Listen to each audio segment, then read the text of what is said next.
Court is back in session. You may be seated. Your Honor, for the purpose of the record, we return back to the trial of Commonwealth versus Lindsay Clancy. All parties are present, including the defendant and including the 18 jurors. Thank you, Madam Clerk. Members of the jury, we're going to give it another go. All right? All right. Go ahead. Okay, thank you.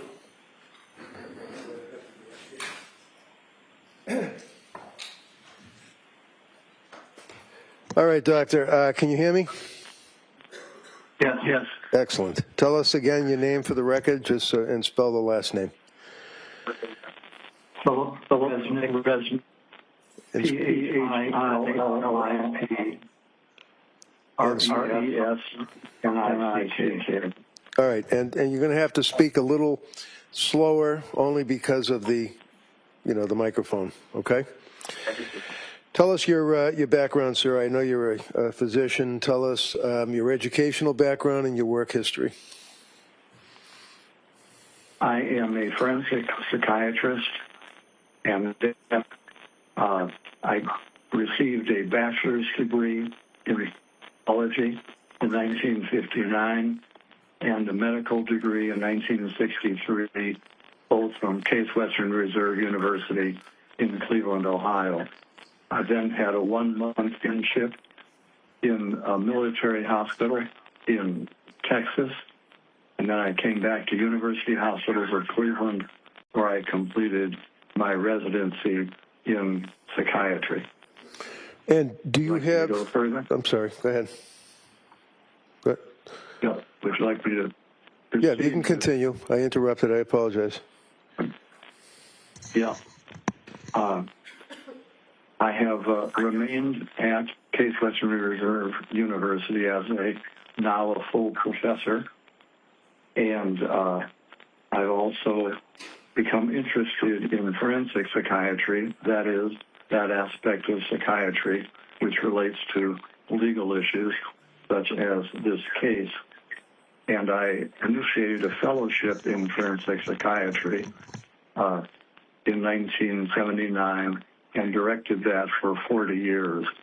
I also served as director of the Court Psychiatric Clinic in Cleveland, Ohio for over 40 years. Doctor, do you have board certifications as well? Yes, I'm board certified in psychiatry, 1971, and board certified in forensic psychiatry, 1979. Did you also have added qualifications in forensic psychiatry in 2014, 2024, and recertifications? Yes. And have you, without going through them, also had a number of visiting professorships? Yes, I've had about 14 visiting professorships. Now, Doctor, this case involves what I guess is referred to as filicide, F-I-L-L-I-C-I-D-E, I believe. Did I spell that right? Single L. Single L, okay. Can you tell the jurors what that means? Now, filicide is a parent killing a child, and it is a relatively infrequent phenomenon. It occurs in the United States somewhere between 400 and 500 times a year. And, Doctor, is it fair to say that you have, at least in the country, if not outside the country, the most experience in working on filicide cases? I believe that's true. I have been personally involved in, I'd estimate about 80 cases where I was asked to evaluate mothers and fathers who had killed their children. And the question that I have, Doctor, is have you had occasion to work on cases that found themselves in court where you gave testimony either for the government or for the defense? Yes, I have. Let me just go through, if I can. So let me just go through so we can cut to the chase. Did you work as an expert on the case of Jeffrey Dahmer? Yes, I consulted with the prosecution in that case. Did you also work on the case of what is referred to as the Unabomber, a fellow by the name of Kaczynski? Yes, I was also a consultant to the government on that case. Did you also find yourself consulting on the matter of, in Florida, the Commonwealth versus, or the state versus Casey Anthony? I was a consultant to the defense in that case, but I could not be helpful. Did you also work on the matter of Andrea Yates? Yes, I testified for the defense in both of her trials. Did you also work on the case of what is known as the Aurora movie theater shooting? Yes, I was a consultant to the prosecutor in that case. Did you also work on the case involving the Oklahoma City bombing courthouse? Yes.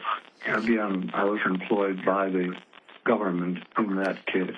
And in addition to those cases, did you also, in your practice, consult with the defense as well as the prosecution on a number of homicide cases, many of which involve filicide?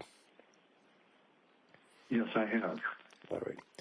In the course of this case, sir, did I reach out to you and ask if you would assist me in evaluating Lindsay Clancy? Yes, you did. And can you tell the jurors when and for how long you would actually interview, whether it would be Lindsay, whether it would be third-party contacts? Just give us an idea as to how you evaluated her. Yes, about 4 months after the crime, I did a personal evaluation of Lindsay and her parents to gain information, and I spent 3 hours interviewing her on that date. And how long did you spend interviewing third-party contacts of her parents? An hour and 50 minutes. And this would be in May of 2023? That's right. Where did the interview take place? The interview took place at Duxbury Hospital. Would that be, is that a hospital facility that's a mental institution in the town or city of Tewksbury? Tewksbury, yes. And Lindsay actually came and was living in Duxbury at the time of the incident, is that correct? That's correct. All right.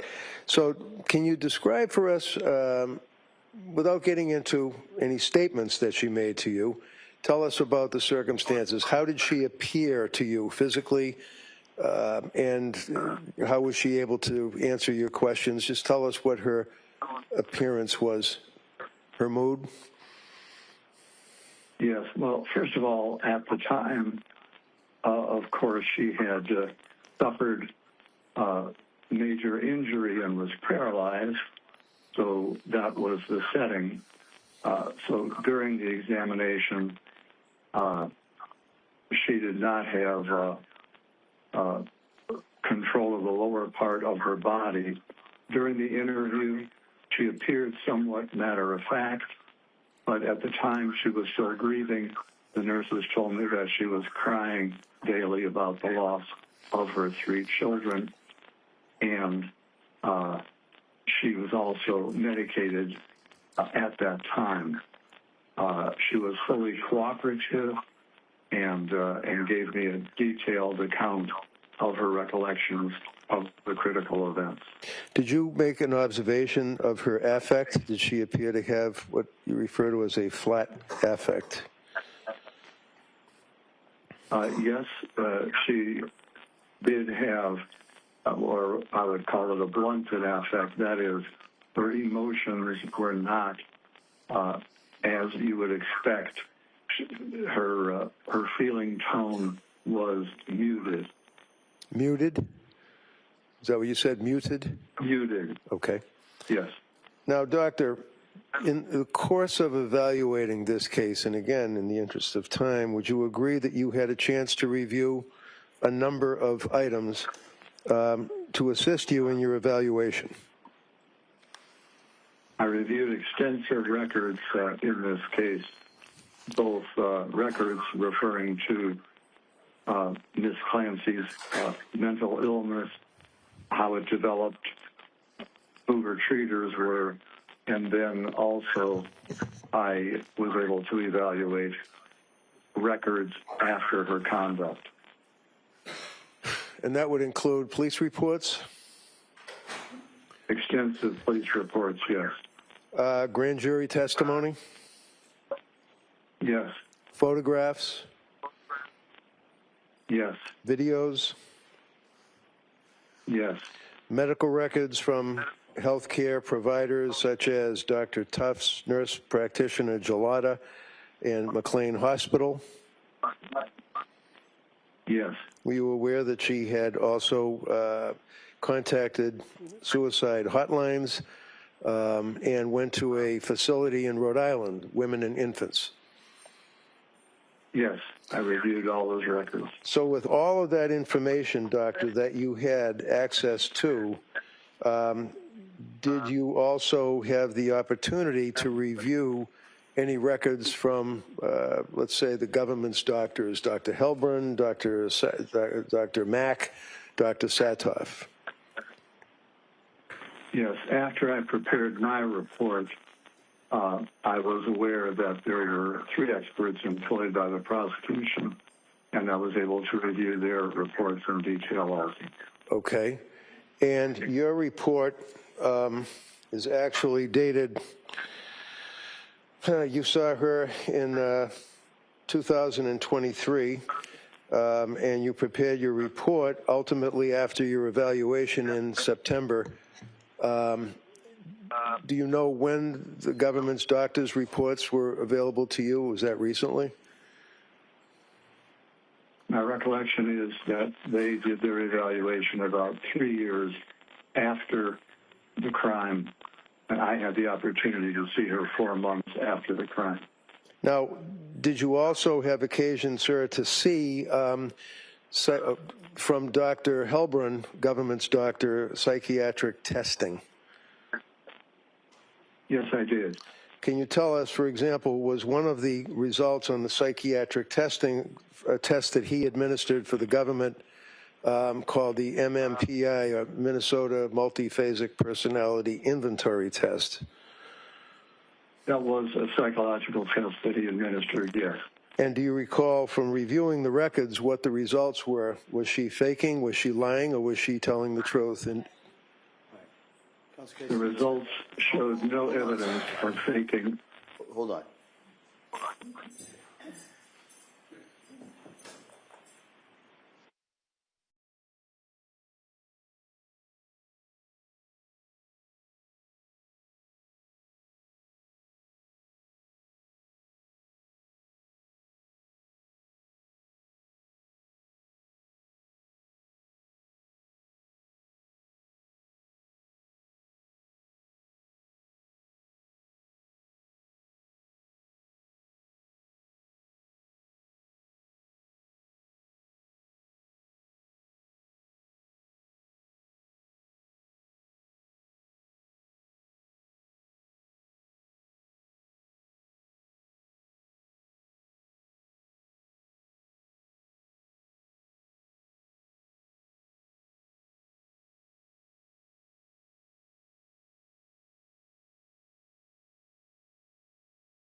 Okay, Doctor, I had asked you if you were aware that government's Dr. Halpern had administered the MMPI test and came to a conclusion as to whether or not Lindsay was telling the truth, faking, or exaggerating symptoms. And you relied on that test as a portion of your opinion. Is that right?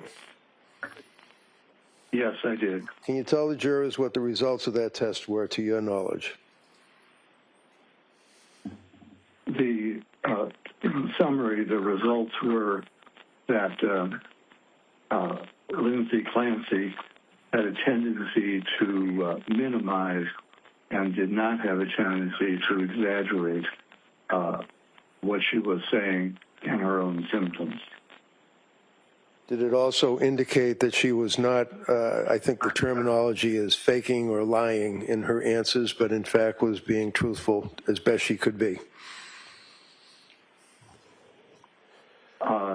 Yes, although the test is a little more specific about symptoms rather than lying or not lying, but it did not suggest any evidence of faking symptoms.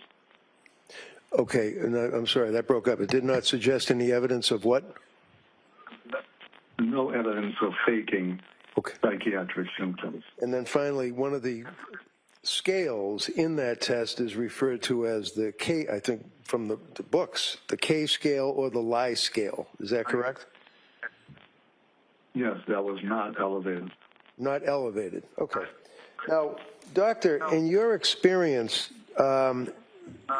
do you have any particular subspecialty or interest in the concept of people that are malingering or faking in the forensic world? In other words, if it's a criminal case, if it's a workman's comp case where somebody's pretending their back hurts, things of that nature, have you focused on that as a subspecialty or interest in your career?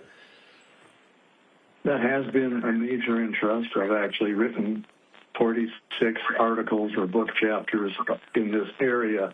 The first was 1984, and over the course of that, of course, new research comes out. So when you write a new edition of a book chapter, it would incorporate new material. So even though the chapter may go through 5 editions in a particular book, they're up to date, and the ones which were written earlier would no longer be the best basis for forming an opinion. Now, for example, when you reviewed Dr. Helbrun's report for the government, did he refer to your articles? He did refer to my research, yes.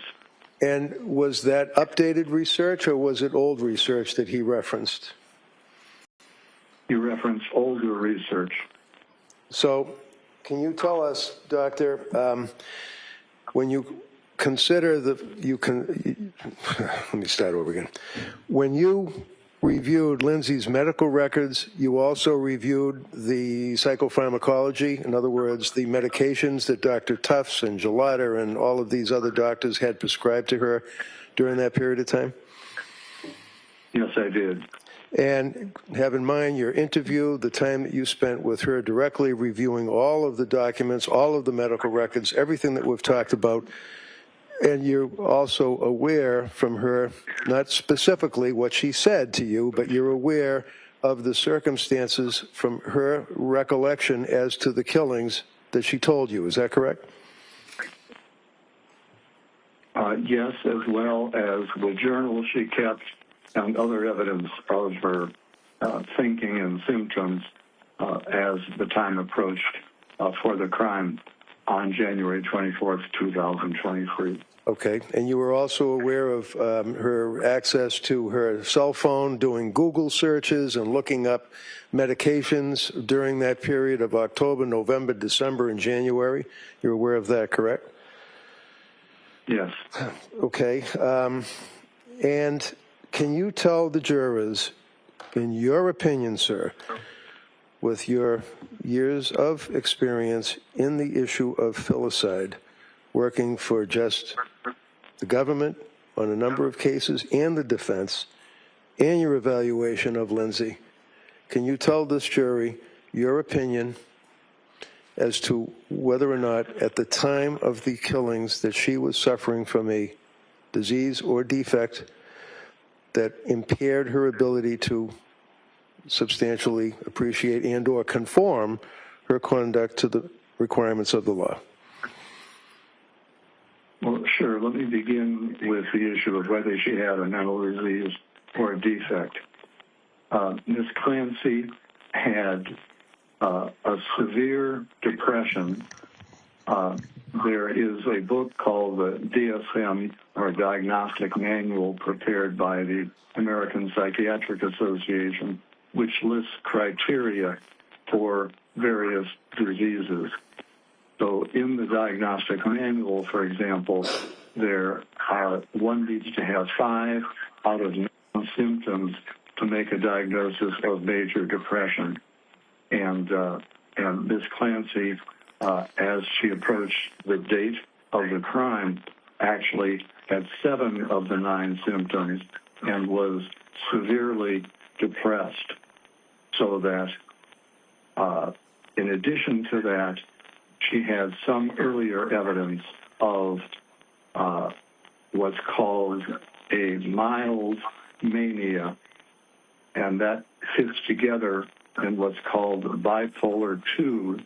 So in other words, it's a type of bipolar illness where there is more frank depression, severe depression, but the manic aspects are not as severe.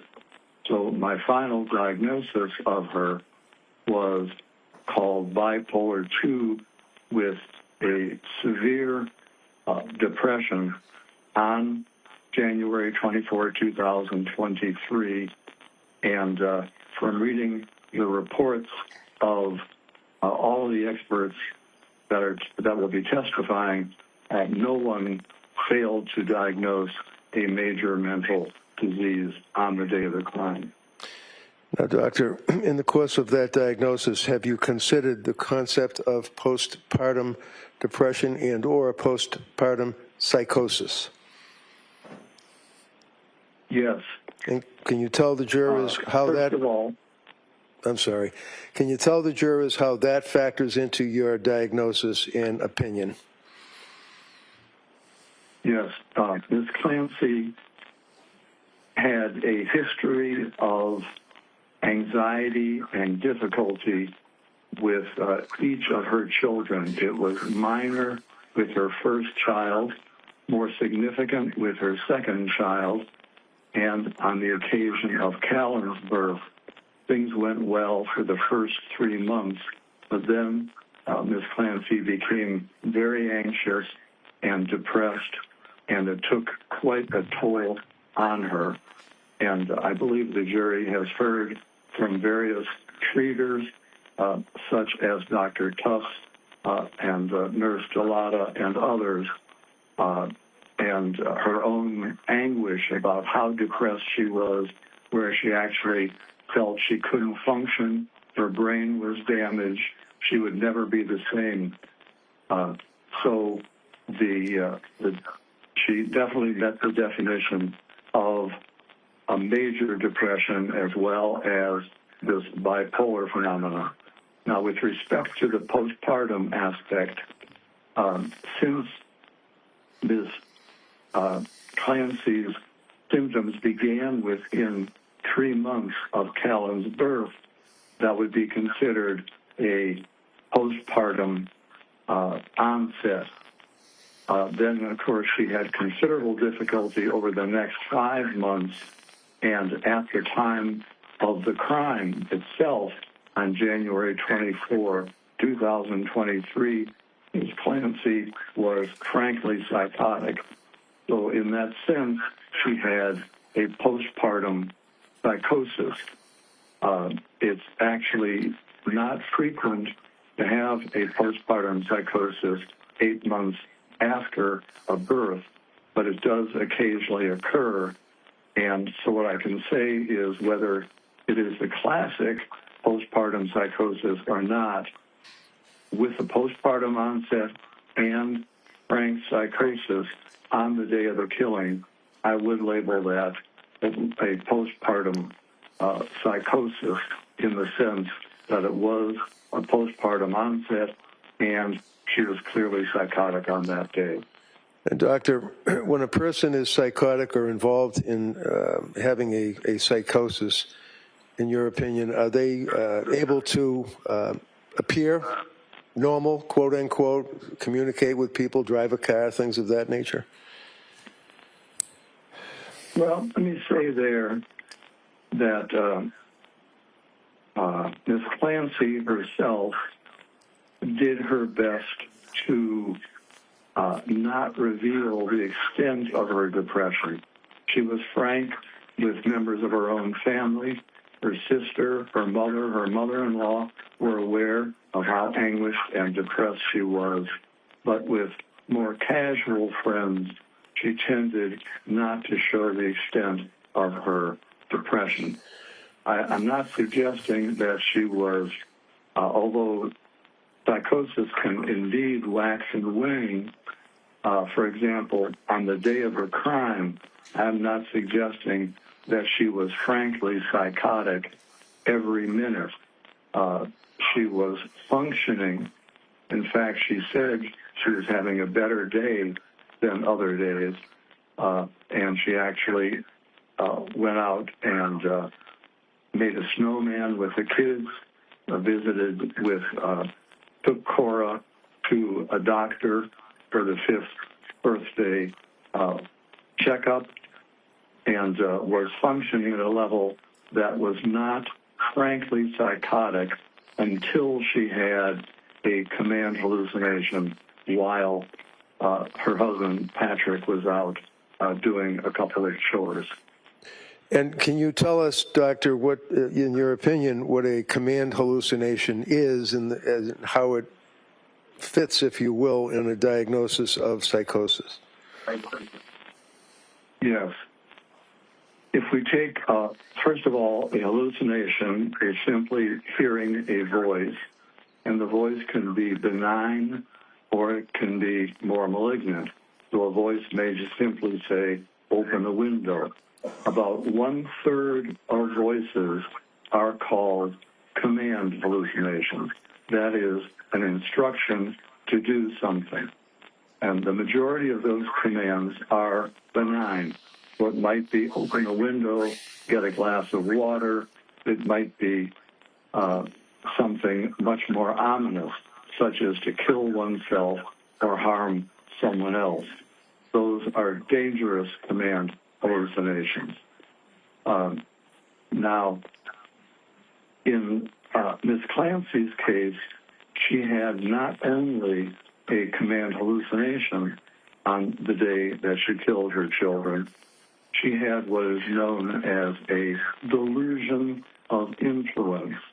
That is, not only did she hear a command, but she felt that her body was taken over by an external force where she was in a dream state and did not have control of her own body.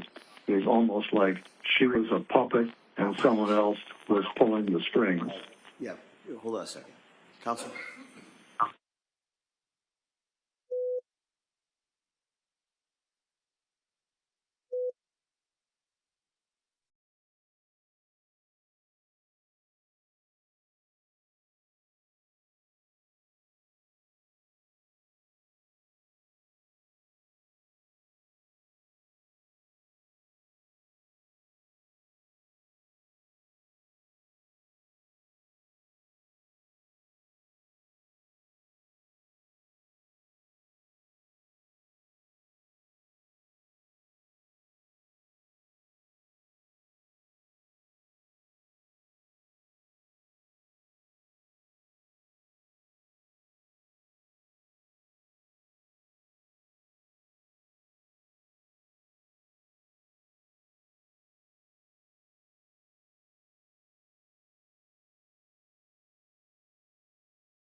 Members of the jury, I want to give you an instruction at this point. I'm going to go into this also a little bit later when I give you the full instructions at the end of the case. But you were not to consider the defendant's statements to any psychiatrist or psychologist as establishing the truth of any facts that are contained in that sentence, in those statements, all right?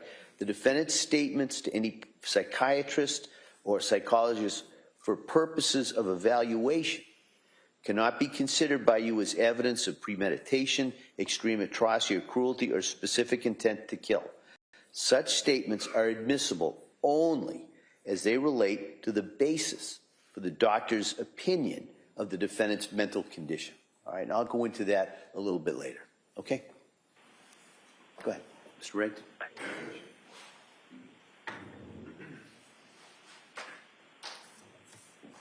So, Doctor, to conclude, would you relate your opinion as it relates to the standard of a person being lacking criminal responsibility at the time of the commission of a crime in the Commonwealth of Massachusetts? Well, there are two arms to the test for criminal responsibility. One has to do the defendant's ability to control their conduct, and the other has to do with their knowledge of the wrongfulness of their acts. I'd like to address each of those separately, if I may. Sure.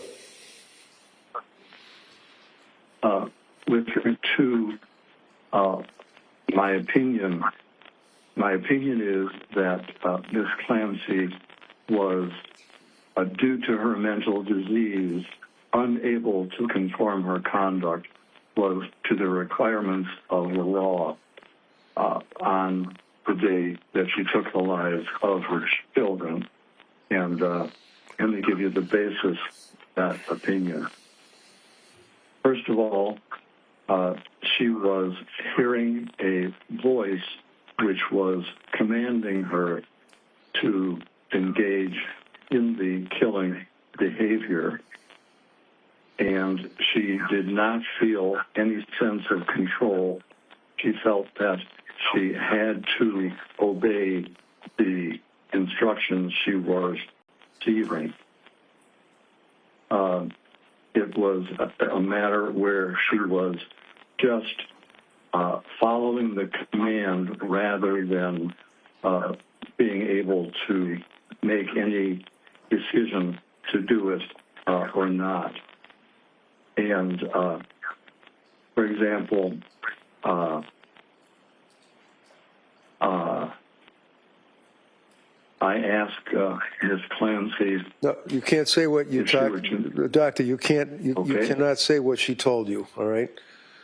Okay. All right. I will not do that. Let me just make sure I'm covering other aspects of this.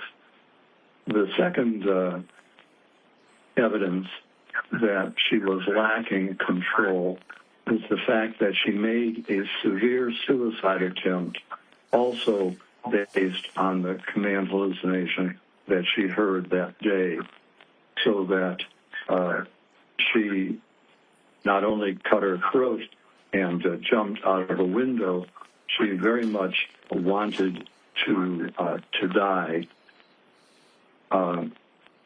Now, in my research on women who kill their children, I've divided the motives into 5 categories, and I want to look at how Ms. Clancy did to those motives. So tell us the 5 categories. Yeah, the 5 categories are: first, altruistic filicide. What does that mean? What does that mean, altruistic filicide? Altruistic filicide occurs when a murder is committed out of love rather than hostility. It is an effort on a mother's part to do what is best for the child. They may believe the child is, they may have a delusional belief the child is about to be tortured in their delusional mind, and they take their life in doing what they believe is in the best interest of the children based on their delusional idea. Altruistic filicide also occurs when a mother may plan to take her own life, and in her psychotic thinking and severe depression, it is distorted, and she may believe that the child will be worse off if she remains alive. So, for example, in Ms. Clancy's case, she believed that, as the jury has already heard, she was obsessional about caring for her children.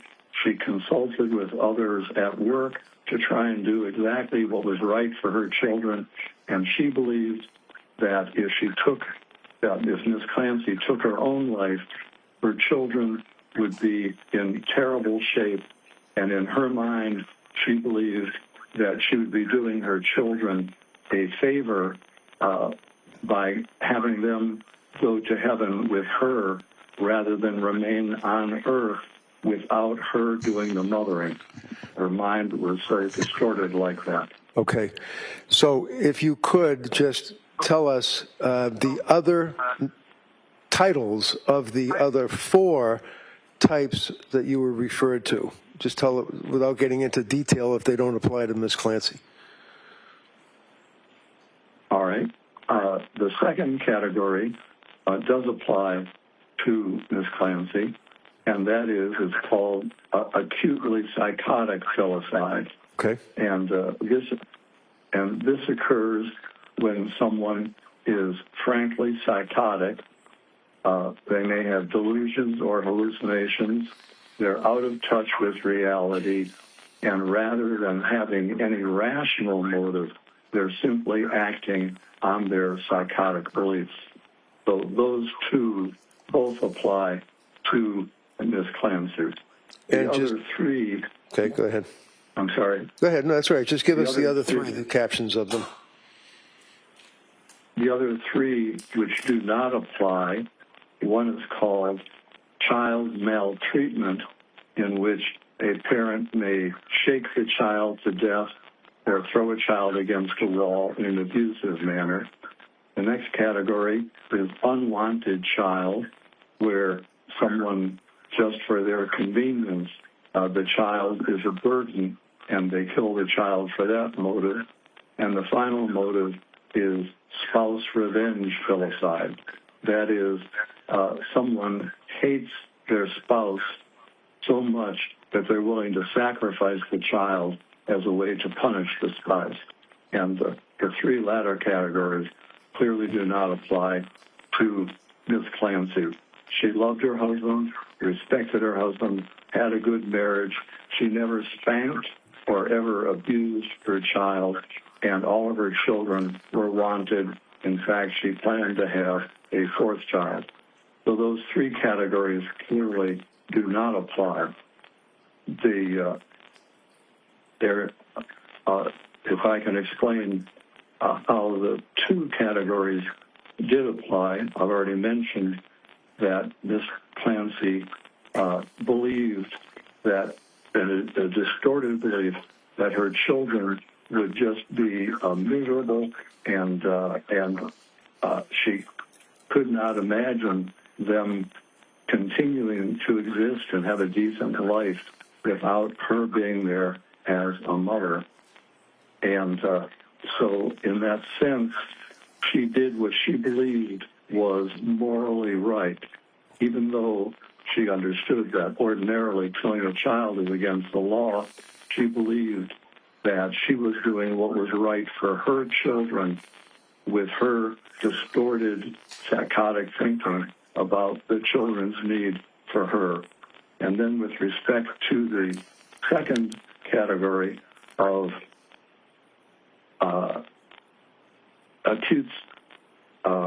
acutely psychotic, Ms. Clancy was under the influence of a command hallucination and idea of influence, so that at that time rather than the ability to make a rational decision, she was so in the grip of her psychotic command hallucination and idea of influence that she lacked the capacity to conform her conduct to the requirements of the law.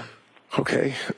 And, Doctor, pretty much finally, there's been some questions or allegations that Ms. Clancy did not provide information to her health care providers about her adverse effects of medication that she had been prescribed. Do you agree with that from your review of the medical records, or did she, in fact, tell her health care providers how she felt as a result of what she perceived to be the medications that were prescribed? It's my opinion with reasonable medical certainty that Ms. Clancy was actually a more sophisticated patient than most, and she was forthcoming in conveying her symptoms.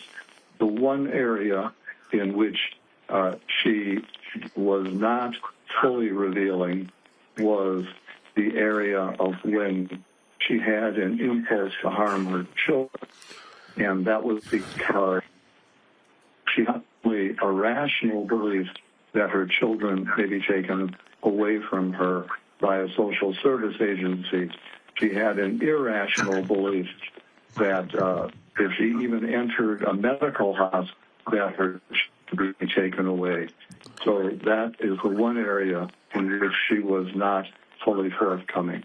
Now, Doctor, in your experience, do you find that many women that are caretakers of children postpartum, after the child is born, that are having these intrusive thoughts and having these dark thoughts are in fact afraid of reporting them because of that very reason that you're talking about?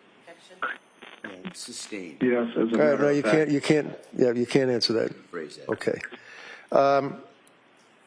It's also been mentioned here a couple of times that she hasn't killed herself yet, even though she's in the Duxbury Hospital. Can you tell the jurors briefly, while she's in the Duxbury Hospital, what are the circumstances of her confinement and what type of care is being provided to her as it relates to whether or not she, or why she hasn't killed herself yet?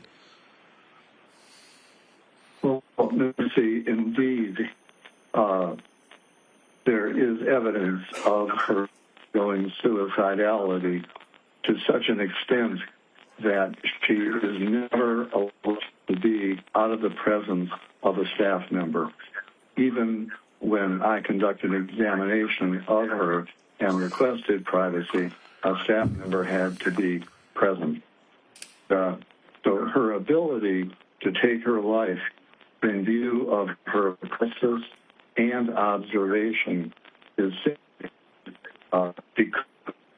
and she recognizes that, so that the reality is no matter she does not want to live at any point, she has no choice but first to live at this time. Thank you very much, Doctor. You have to answer some questions from the DA. Your Honor, at this point, I would like to, because I'm looking at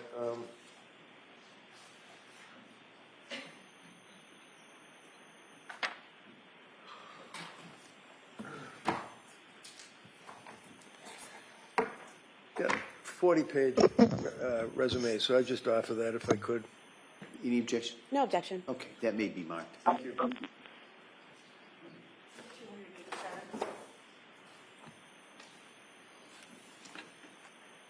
If I may?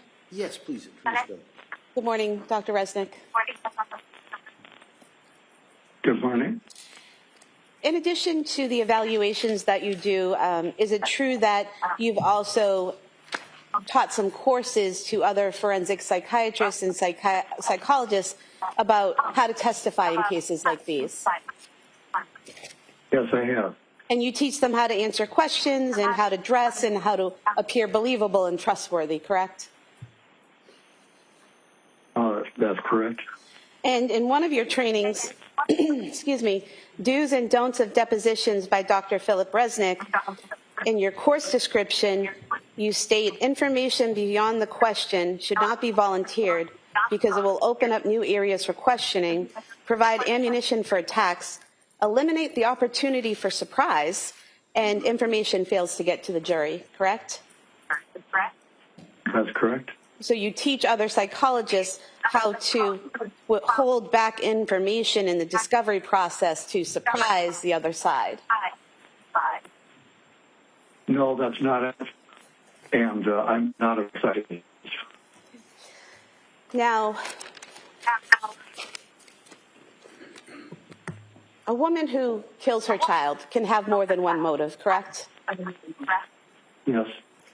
And actually, the most common motive for women who kill their children is fatal maltreatment or child abuse, correct? That's correct. And in fact, most women who kill their kids don't do it due to mental illness, correct? That's correct. And in fact,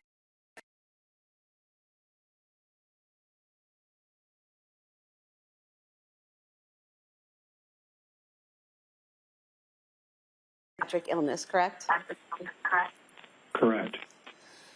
You also have written about parents having significant emotional devastation after killing their children, correct?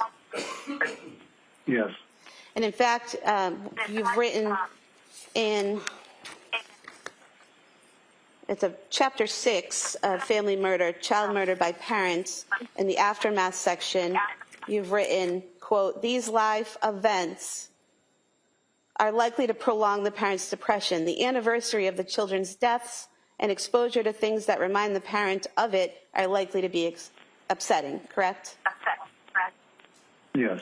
Things like birthdays and holidays and the anniversary of the killings would all be something that would be upsetting, correct? They sometimes are, yes. Now, you've written a lot about malingered psychosis, correct? Yes. And malingering psychosis, you can have a mental illness and your malingering could be exaggerating those symptoms or saying you have psychosis symptoms when you don't, correct? That's correct. And one of the things that you have written, and there's an article that you wrote called "Faking It," you've written in here, quote, "Command auditory hallucinations are easy to fabricate. Persons experiencing genuine command hallucinations do not always obey the voices, especially if doing so would be dangerous," correct? That's correct. You've also given some points to other practitioners. If you, quote, "If you suspect a person of malingered auditory hallucination, ask what he or she does to make the voices go away or diminish in intensity," correct? Yes. Because typically someone who hears a voice telling them to do something horrible like kill their child will try to resist that voice initially, correct? That there's variability. Some do and some don't. And in fact, the case you mentioned earlier, Andrea Yates, Miss Yates, in fact, committed herself to a hospital 5 times and tried to kill herself twice, all while trying to not kill her children, correct? Yes. She had heard voices for months and telling her to kill her children, and to resist those voices, she actually tried to kill herself, correct? Until she could no longer resist the voices, yes. Right. But she tried. Right, as did Ms. Clancy. Well, according to the records and reports that we have that are in evidence, Ms. Clancy heard the voice and immediately acted, correct? According to those records? Well, Is that correct? Well, Ms. Clancy had impulses to harm her children, which she did resist until the command hallucination when she was overwhelmed, yes. But according to the records and the testimony that we've had, she had an impulse in December one time to harm her children, correct? I believe it was on 2 occasions that she mentioned it to her husband. And then never again after that until her kids were killed, correct? There were only 2 occasions she mentioned it, but she referred to having these horrible impulses, so that suggests to me she was dealing with it on an ongoing basis, although she mentioned it only twice to her husband. But she never said she had thoughts to kill her children. She said she had thoughts to harm her children, correct? Yes, but actually, I think it's clear that to harm her children was to kill her children. Well, in the records where you say that she was so clear in presenting her symptoms to her doctors, she repeatedly was asked if she had any homicidal ideation, and she repeatedly said no, correct? That's right, and she didn't in the initial parts of her treatment, but by late December and January is when she did have those impulses. But what and she she told did not her, acknowledge them. but what she told She her did not acknowledge doctors, them to her doctors. what she told her doctors in December is that she had no homicidal ideation. She only reported suicidal ideation, correct? Yes, and as noted, that's very common because people fear their children will be taken away. So it's better to kill them than to have them taken away. The sting. No, it's not better to kill them Hold on, Doctor. than have them taken away. That question is stricken, that answer is stricken. Okay. You say that she was very forthcoming in her symptoms to her medical providers, but she never told those medical providers that she had an impulse to harm her children, correct? That's correct.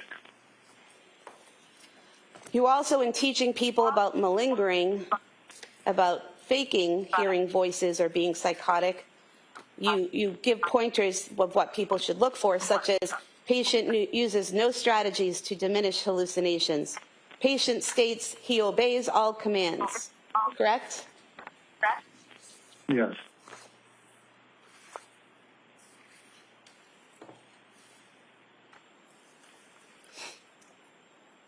You also, in a podcast,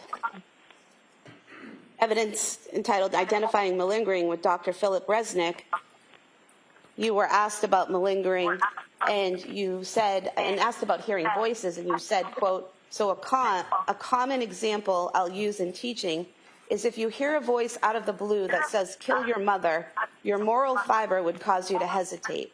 But if you have concurrent delusion that your mother is an evil wizard, you're more likely to act on that command to hallucination, correct? Correct. And there's no evidence in the records or in the testimony that we've had thus far that Ms. Clancy believed that her children were evil or that they were possessed or that there was any danger posed by them or to them by such forces, correct? Instead, Ms. Clancy Well, it was a had yes or no question, Doctor. No, go ahead. You can answer that. Instead, Ms. Clancy had the psychotic, distorted belief that her children would be better off in heaven rather than being motherless. So that was her psychotic distortion, coupled with the command hallucination. So she met the exact requirement you're referring to. And you believe that that was her psychotic delusion that they would be better off without her, better off in heaven without her, because according to your report, you could figure out no rational, non-psychotic motive for her to kill her children, correct? Yes. And so just because you can't figure out a motive or you don't know a motive or the person doesn't tell you a motive doesn't mean that there actually isn't a motive, correct? There was a motive. But that's not what I mentioned the asked you. motive I did not already. ask you about Ms. Clancy. I said, just because someone tells you that they don't have a motive or you can't figure out a motive doesn't mean they didn't actually have a motive, correct? That's possible, yes.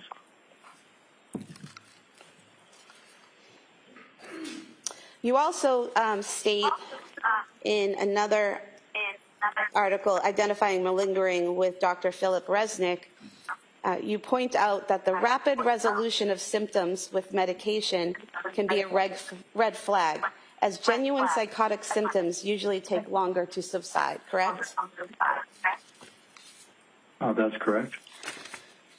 Were you aware from the Duxbury records that on page 1136 it says Ms. Clancy has been clinically stable since her admission. There have been no events of affective, cognitive, or behavioral instability since her admission, and that Ms. Clancy has not evidenced any challenges in accepting and conforming to the rules and standards.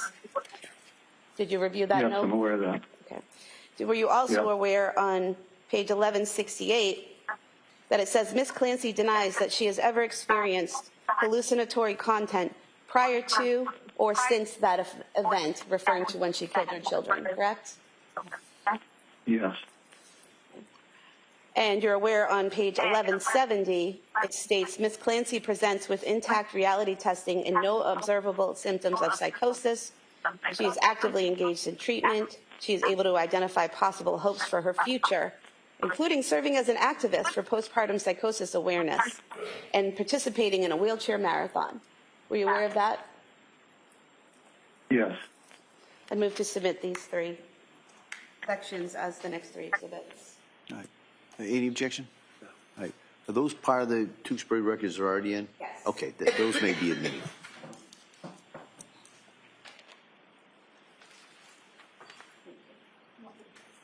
Yes, please.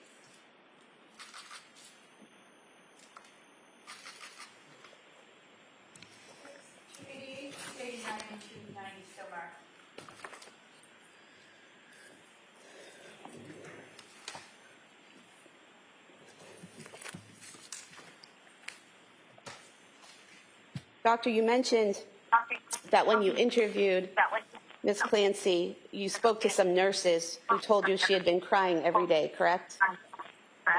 Yes. Are you aware that in the Duxbury records, in the one-to-one notes of people who watched her every minute of every day, there's no record of her crying every day? Well, when I saw her at 4 months, I'm not sure, was she already, how long had she been at Duxbury? Well, I'm not aware of that note, but my recollection is that she was observed crying. But there's no record of her crying at Duxbury every day, correct? I have no knowledge of it. And you mentioned that during the interview, not getting into anything that she said, but her affect, her expressions, her emotions, you said that they were flat and blunted, correct? Yes. Do you remember the portions of the video where she smiled and laughed? Are you talking about the video of my interview? What was that? Are you talking about the videotape of my interview with her? Yes. Yes, at the end of the video, do you recall her smiling and laughing? So does that open up the video? This is affect and behavior. That's an issue we could talk about over here, and probably something best raised on cross. Okay. I mean, on redirect, I'm sorry. And just getting into her affect and behavior, doctor. Yes. Yeah, that's not inconsistent with her affect throughout the interview, especially, for example, in talking about Well, not getting into how what she delighted talked she about, was with doctor. I'm not asking anything about what she talked about, just her expressions and her affect. Now, you mentioned that the Commonwealth experts saw Ms. Clancy 3 years after you examined her, correct? I said it was 3 years after the crime. Okay. And you're aware that the Commonwealth was not permitted to interview Ms. Clancy until after defense had filed a notice of their defense and we'd been given permission by the court to have our experts interview her, correct? Yes. And you're aware that did not occur until approximately 2.5 years after the incident, correct? Yes.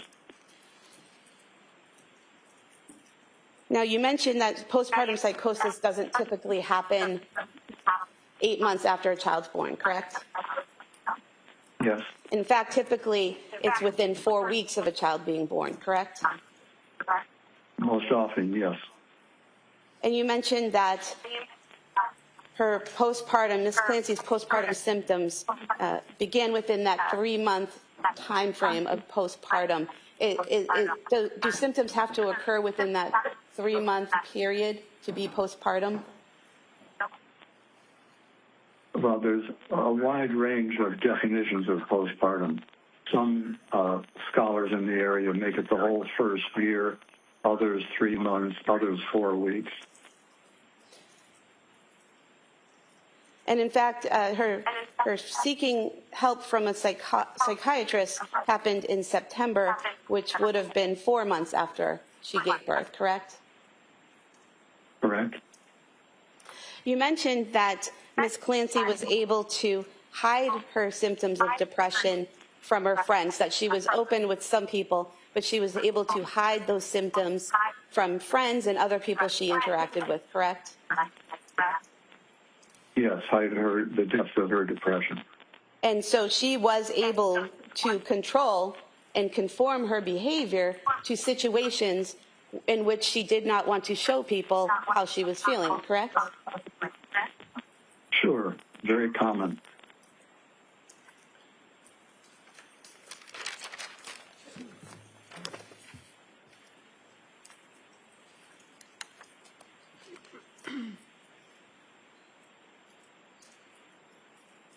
Now, you wrote in your report on page 24 that Ms. Clancy had paranoid beliefs that her children would be taken away from her if anyone knew what she was going through, correct? Yes. But that's actually a rational belief, is it not, that if someone knows you want to harm your children, they might be taken away? It can be rational, but it was more, it approached irrational in her case rather than rational.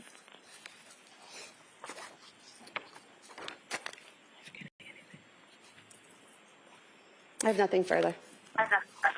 Your redirect? Bless you.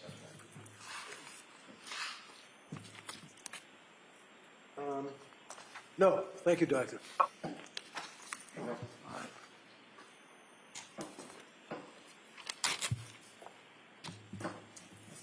All right, so if we could turn off that.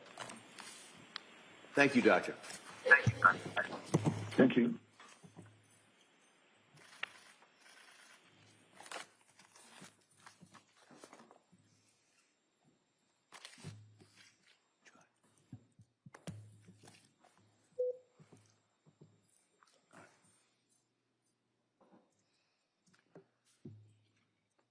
All right. Reagan. Your Honor, Lindsay Clancy rests her case. All right. So, members of the jury, the defense has now rested its case. All right, so I'm going to talk to counsel for a minute or so over here, and we're about to go into the next phase of this case, which would be the Commonwealth is offered and given the opportunity to offer rebuttal witnesses on certain issues. And so I'm going to talk to counsel first, and I'll inquire of the Commonwealth if they wish to offer these rebuttal witnesses. Okay? So, counsel, can I see it sidebar?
Attorney Sprague, does the Commonwealth wish to offer any rebuttal? Yes, Your Honor. All right. If you call your next witness, please. The Commonwealth would call Dr. Abram Mack.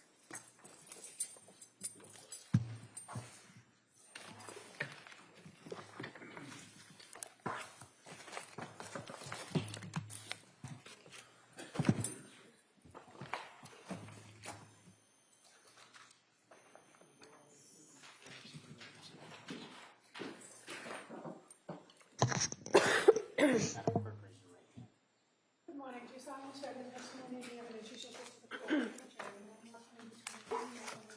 shall be the truth, the whole truth, and nothing but the truth? Thank you. You may proceed, sir.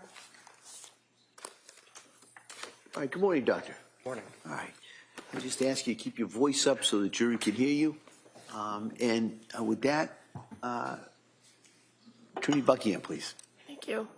Good morning, sir. Good morning. Could you please tell the jurors your first and last name? Avram Mack. And would you spell your name for the record, please? Avram is spelled A, V like Victor, R like Robert, A like Apple, M like Mary. And I'm just going to ask you to speak in a loud, clear voice. And if you need to kind of push closer to the microphone, that might help. I will. Thank you. What do you do for work, sir? I'm a psychiatrist. And how long have you been a psychiatrist? After training, I've been a psychiatrist for 22 years now. And can you tell us a little bit about your educational background? Sure. I went to the University of Michigan College, Cornell University for medical school. I was here at the Brigham for residency in psychiatry.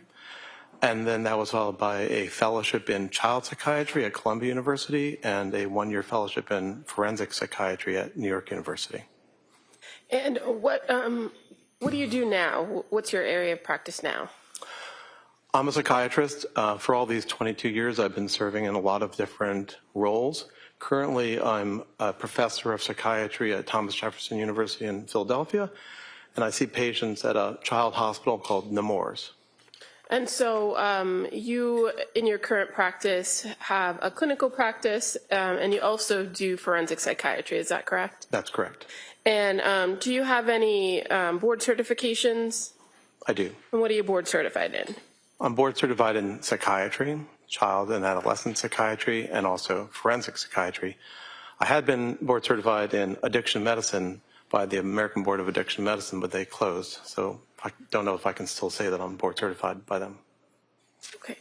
And to what extent are you engaged in the forensic psychiatry? What areas of forensic psychiatry do you have you testified in? I've provided testimony in perhaps almost every area of forensic psychiatry, ranging from testamentary capacity of adults who engage in contracts or appropriateness for adoption, or whether or not a person is competent or if a person is criminally responsible. Now, in what areas of the country have you testified on those topics? Around the country. I'm not sure how many states I've testified in, but I've been engaged in reviews or investigations of cases in, I think, more than half the states. And what does it mean to conduct a forensic evaluation in psychiatry? Well, it can mean a lot of different things depending on the question that's being asked by a court or other authority. Sometimes there are statutes that you as the forensic psychiatrist need to try to answer a particular question that a statute requires. Or sometimes it is a matter of giving an opinion, say in a civil case, where it's your understanding of, say, the degree of harm that the person has experienced. Sometimes great, sometimes not so great.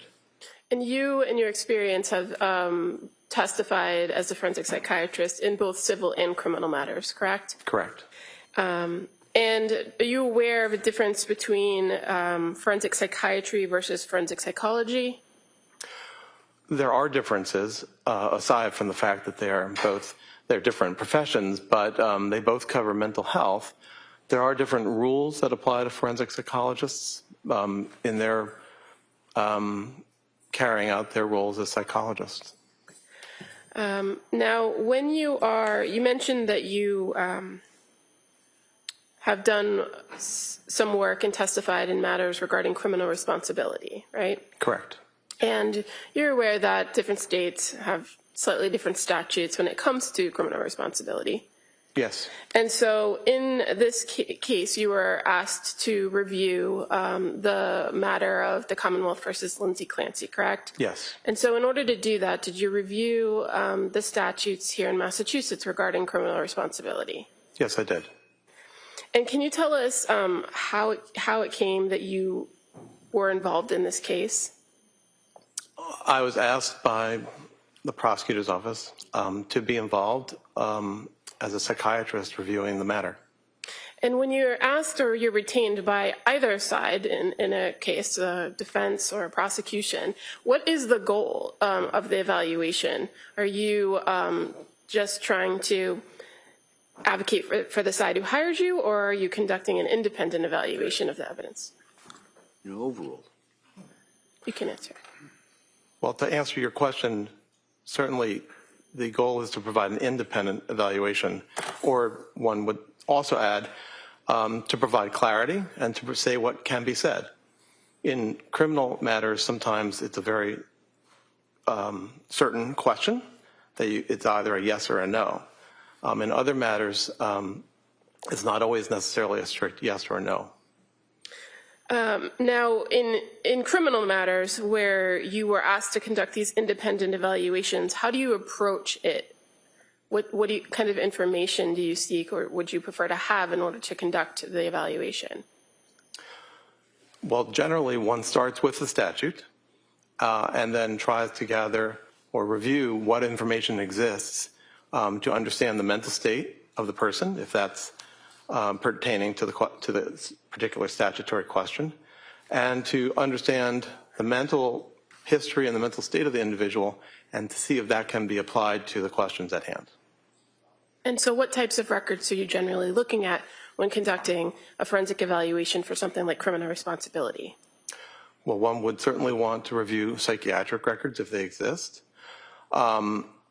Ideally also to have examined the individual and to gather information, not only historical information from the individual, but to do, in that sense, an examination in real time. And that provides you the information, what we call a mental status examination. Okay. Other records are also important: medical records, educational records, and other records that describe the individual. And when we're talking about a criminal case, fair to say you review the entire criminal file too, right? Yes. And when you're doing these evaluations and creating a database of this particular information, are there any limitations to your opinion or evaluation? I'm not sure how you mean that. Well, when you have these evaluations that you're conducting, namely for criminal responsibility, do those evaluations, are they limited based on the information that you have? Meaning, if you don't have everything at the time you do your evaluation, is there kind of a caveat to your opinion? Well, when I write an opinion or state an opinion, it is based on the totality of the information that I have. If additional information comes along, I am open to receiving that and integrating that into my understanding of the totality. Now, when you interview the individual in these evaluations, the purpose of the interview or purpose of your contact with them is not to provide treatment, correct? Correct. And the opinion that you reach ultimately is based on the defendant's mental state, correct? To the extent that impacts the question, yes. Okay. Well, when we're talking about criminal responsibility, you'd agree that's kind of the central issue, is the person's mental state at the time of the alleged offense, correct? That's correct. Okay. So in Massachusetts here, with the question of criminal responsibility, are you aware of what the standard is? Yes. And what is it? Well, it uses particular language based on the common concept throughout the country called the McNaughton standard. And I could read to you the specifics of the language, but effectively it refers to two pieces. Well, actually starts with three. One is, did the person have a mental disorder at the time of the event? And then secondly, the two prongs speak to specifics about the mental state at the time. One being, and I would want to refer to the actual statute. Well, if we can, maybe we break that down for the jury. Yeah. So the first part of this for criminal responsibility is the question of, does the person suffer from a mental disease or defect, correct? Correct. Objection to the leading. Let's see if he knows. Yeah, if you just ask him. I can rephrase He's aware, that. and if you want to refresh his memory, you can. Well, you've already testified the first part of the analysis, and I think you used the terminology mental disorder. Yes, right? I did. And you're aware that a mental disorder is a clinical term. Yes. I'm sorry, I didn't hear that. I apologize. What was that? A mental disorder is a clinical term. The terminology mental disease or defect, are you aware that's a legal term? Okay. Okay. Well, so when you are conducting evaluations for criminal responsibility. Is that an answer? Yes. Said, I'm okay. sorry. Yes. Yeah, all right. When you're conducting an evaluation for criminal responsibility and you're trying to determine whether a person suffers from a mental disease or defect, do you look to mental disorders to see if that meets criteria? I would evaluate if the person has ever had a psychiatric or a mental disorder. And what kinds of tools do you have available to you to do that? Well, there are two tools. One is gathering of historical information, and the other is the information you gather from actually seeing the person face to face. And as a psychiatrist, that's something you do in your clinical practice all the time, right? Correct. Because one of the main things you're going to do is look to try to diagnose an individual. Correct. And so how do you go about determining that if a person has a mental disorder? In psychiatry, we make diagnoses in a descriptive manner. We look to see ways in which the individual has symptoms or signs of mental disorders or mental defects or psychiatric disorders. So in particular, one will start with trying to gather as much information as possible about what are the things that bother the individual. That may be their mood, that might be things that they get anxious about, that may be abnormal movements that they make. And that will also be aligned with understanding their medical condition, any medications that they take, any substances that they use. There's an array of information, sets of information that one gathers in that portion where you ask questions. But effectively, you're asking questions about symptoms. And one is trying to understand not just symptoms, but the degree of impairment that symptoms might be causing an individual. Okay.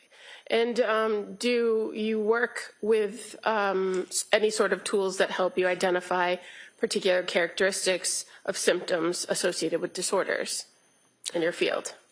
Well, at times, individuals use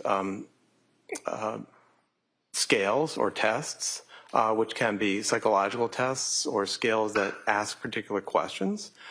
Or other times, you might use tests that are biological tests, like the person's brain waves, called an EEG, or laboratory tests. When you're talking about diagnosing an individual for any particular mental disorder, are there specific criteria for different types of disorders? Yes, there are. And is there a source that you use as a psychiatrist in order to identify the criteria for different disorders? We use a text called the DSM, otherwise known as the Diagnostic and Statistical Manual. It's currently in its 5th edition, or actually a revision was made of its 5th edition. And so that text, which is created and vetted by a large number of professionals, provides criteria for the different disorders, and these are known as operational criteria. In psychiatry, there aren't necessarily gold standards that you can use for diagnosis, like finding a bacterium or finding an anatomical tissue. So for the last 60 years, 70 years, psychiatry has turned to agreed upon definitions that are listed in the DSM. Okay. And you said it's not the end-all be-all, right, of diagnosing. You use your training and experience as well. but it's a tool that you use. Well, it is they are the criteria that one uses to make the diagnosis. It is not a guidebook for how to gather that information. It's not a how-to, but it is the standard. Okay. So now going back to the legal standard here in Massachusetts, so one part is the disorder, right? And you said there's a second part. Right. So the second part are particular criteria about the person's state at the time of the event. So one of them is they both utilize the verb to have retained, retained substantial capacity to know that the act was wrong or against the law, and the other being retain substantial capacity to control or conform one's behaviors to the law. And so when you're talking about criminal responsibility here in Massachusetts, is it fair to say you're looking at the person's conduct and their condition at the time of the offense? That's right. And the information that you're gathering in this overall evaluation, getting history and kind of looking at the person as a whole, is that helpful to understand the person's diagnosis when you're being asked this particular question? Yes. But ultimately, you're rendering an opinion of the person at the time of the offense. That's correct. So in this particular case, you were provided a series of records and information regarding the defendant, Lindsay Clancy, correct? Yes. And can you just give us a general overview of the sources of information you had available to you? Generally speaking, there was the criminal file, as you mentioned before. And then in terms of medical or psychiatric records, there was the records from the hospital that she's at right now, the hospital that she was at right before, called Spalding, the hospital that she was at before that, which was Brigham and Women's.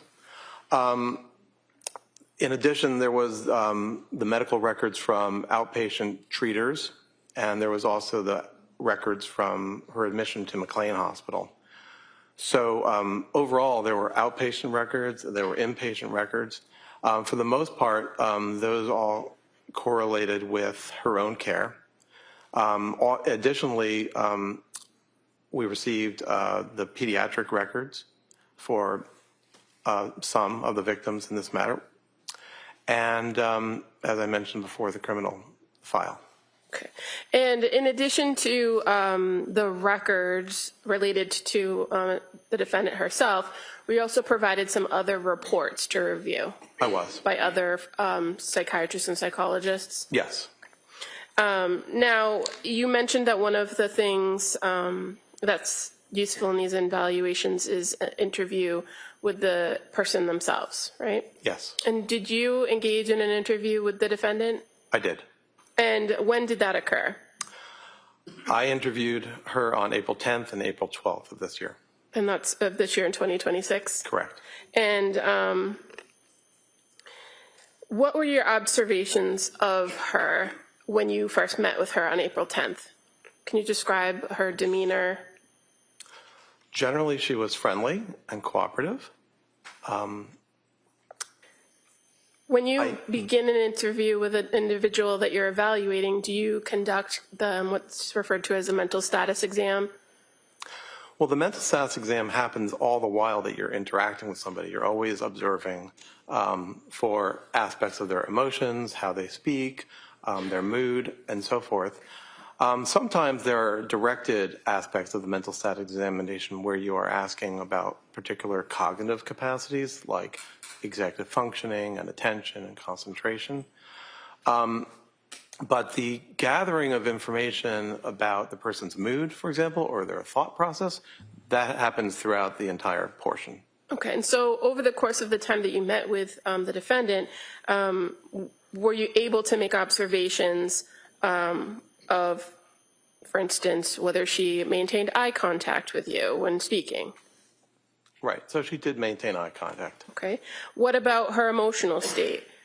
So overall, if we go through the various components, like what's called her affect, which is her emotional expression or her mood, generally speaking, there were not many abnormalities in her presentation, and I can go through them. They include the way in which she speaks, that is to say the rapidity of speech, if the speech is made in sort of regular intervals between words.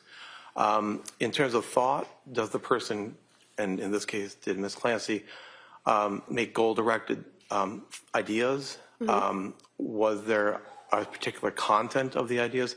So generally speaking, for all the components of the mental status examination, there were not really abnormalities.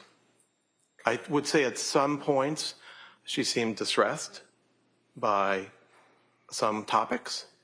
I believe tearful at one point, but otherwise nothing remarkable on mental status examination.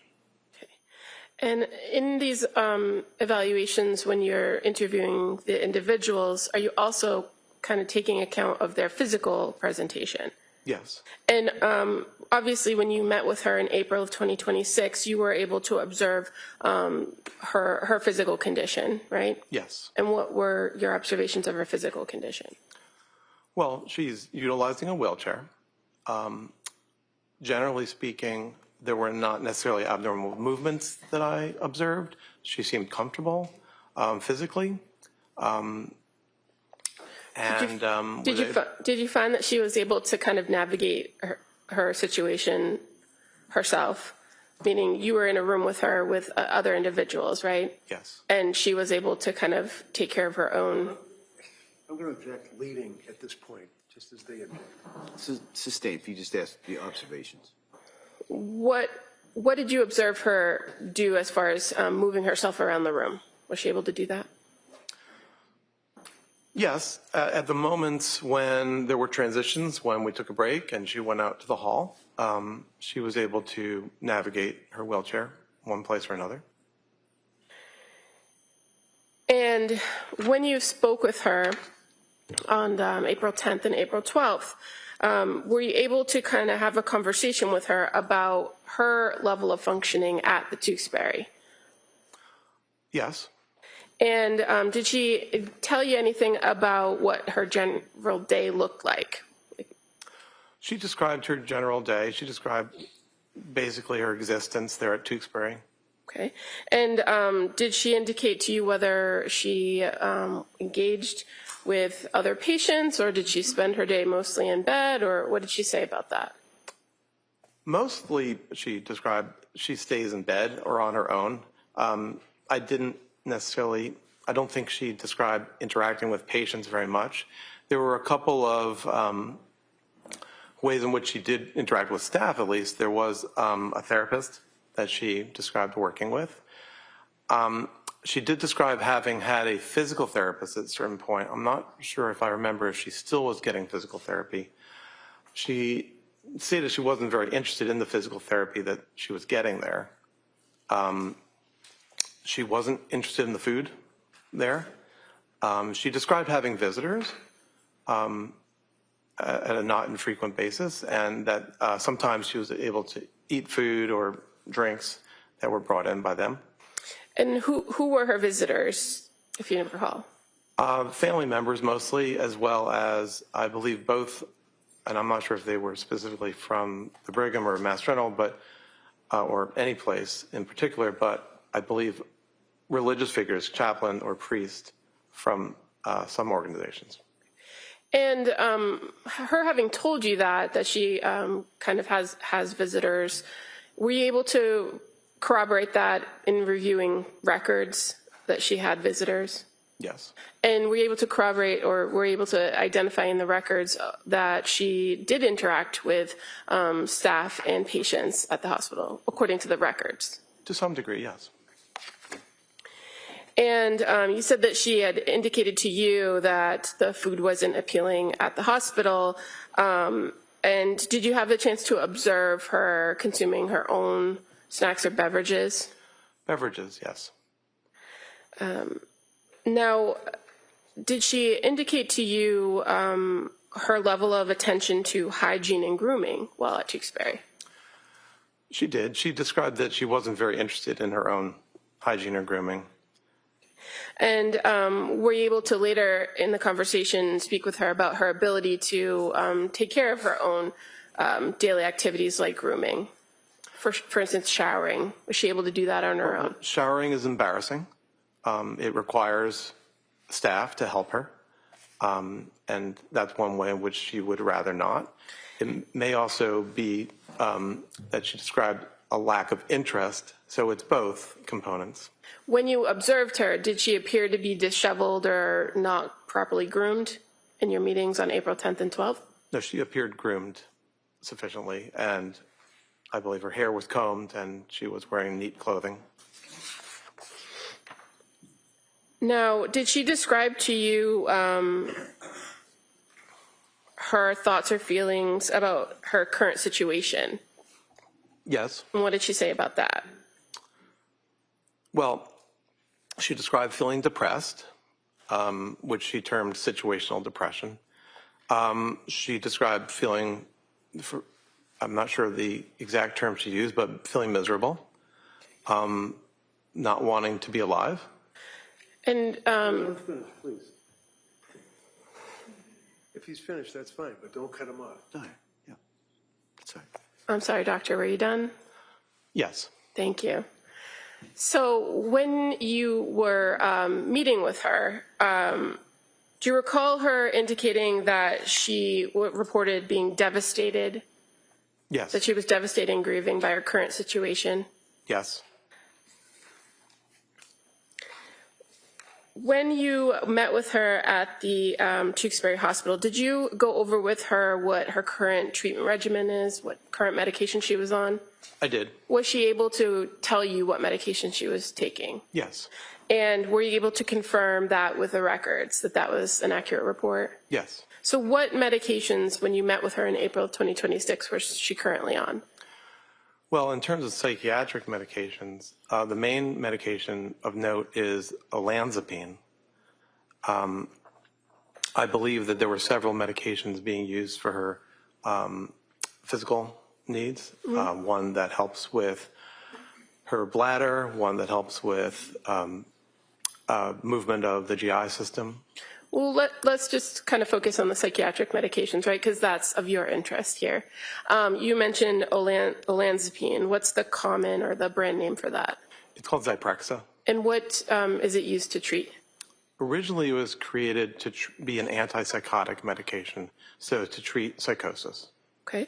And are you aware that it's prescribed to Ms. Clancy for bipolar? Yes, it is also used for mania. It is also sometimes used. The question was bipolar. Yeah, yeah. The question. If you could just listen to the question, and then if the Commonwealth or the other side wants to add to the answer, they'll ask you. Okay, go ahead.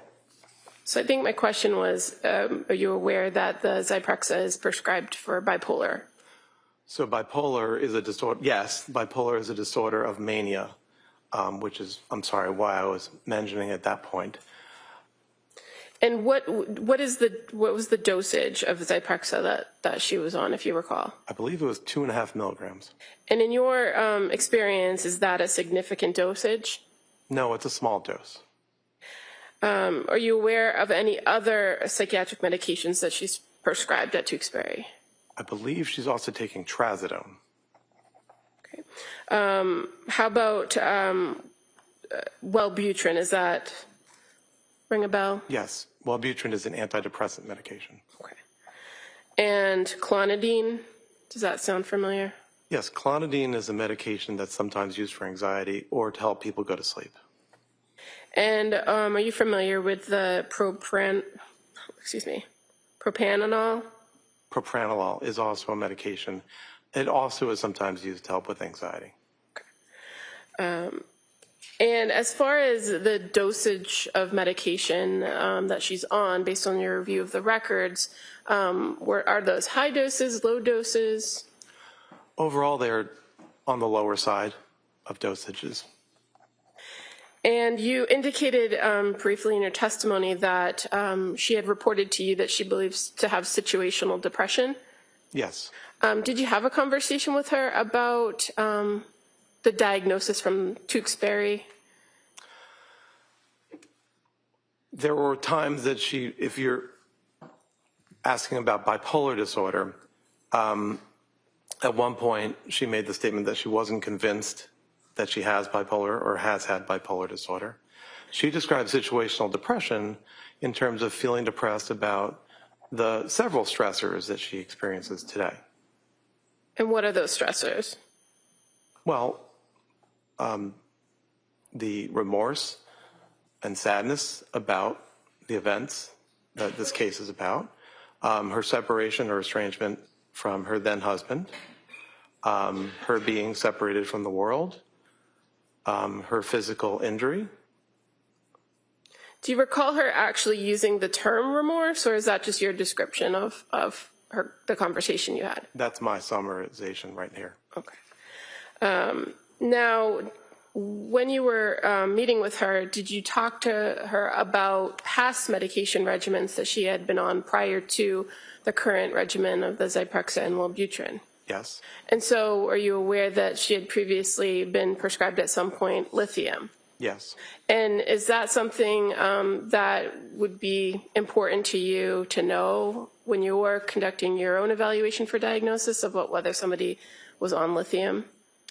It might help, but in psychiatry, we don't make diagnoses based on medication response. And when it came to the report of the lithium, fair to say it was not something that was trialed for a very long period of time. Yes, and let me correct that.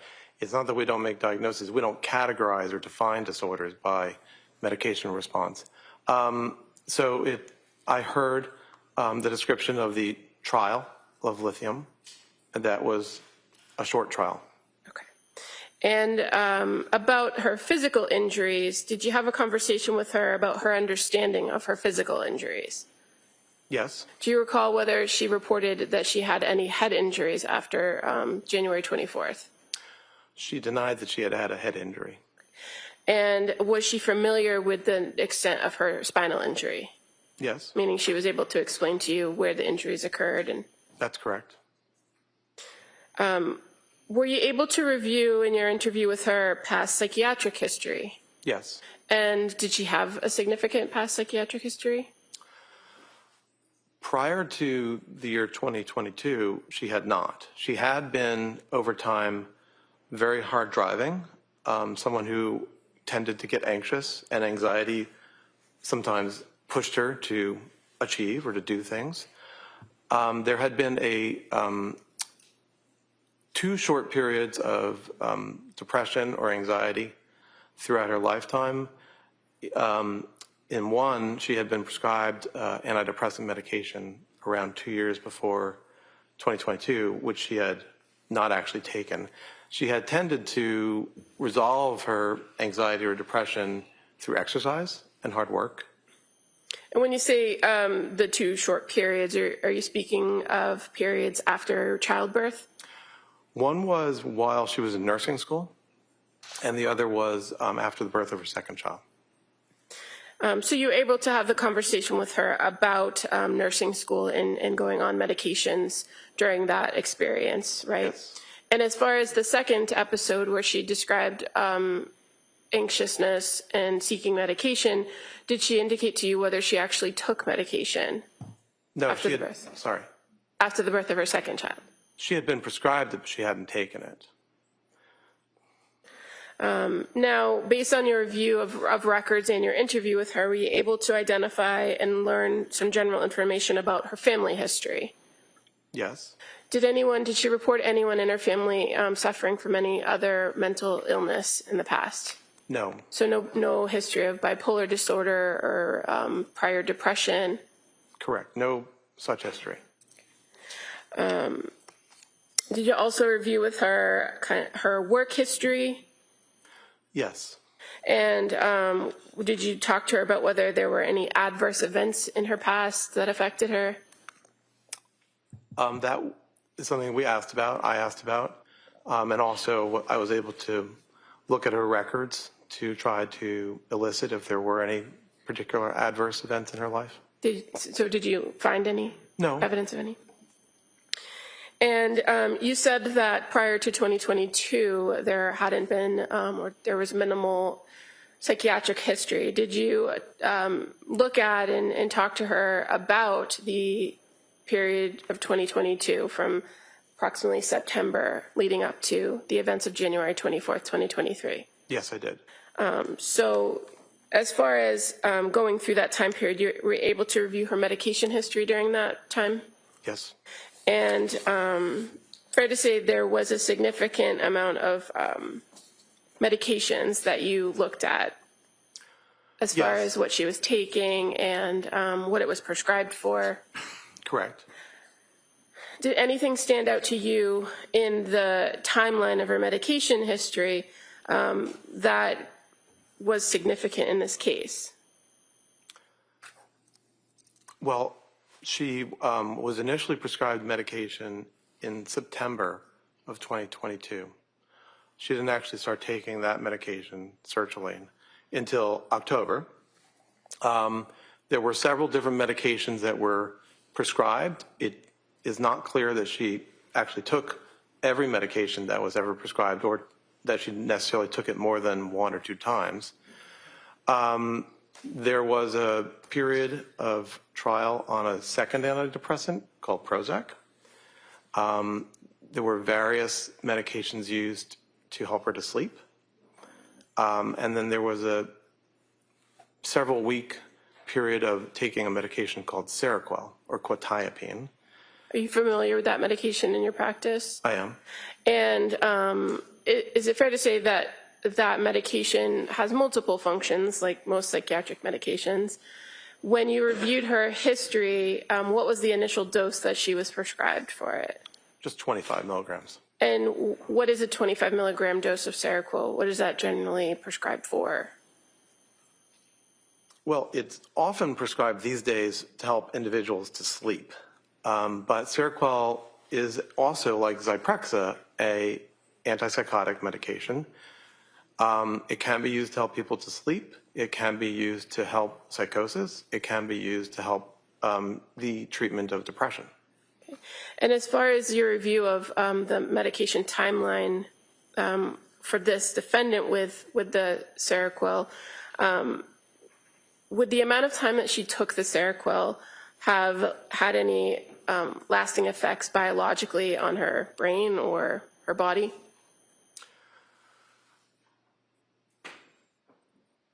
There's no known effect that one would have from the amount of time that she took it. There could have been temporary effects, which could have been affecting her functioning or her psychological reaction to her functioning. But there's no known biological long-term effect. So when you say that there's some, they could have some effect, are we talking about symptoms or negative symptoms maybe? So Seroquel might affect a person's ability to think straight. We talked earlier about cognition, the ability to pay attention, to concentrate, to have memory.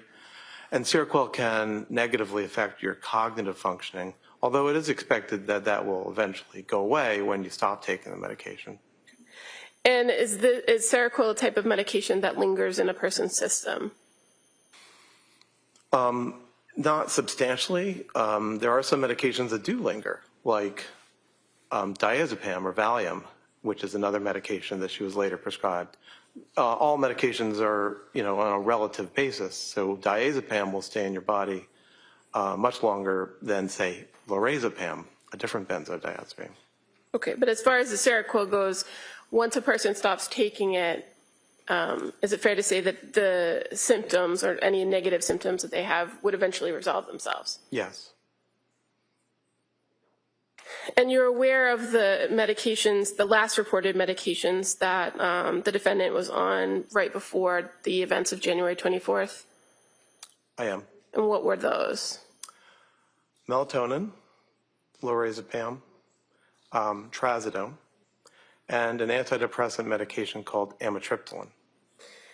And as far as the amitriptyline, you're aware of what the dosage was? Well, on the day before January 24th, it became 20 milligrams, but for several days before that, it was 10 milligrams.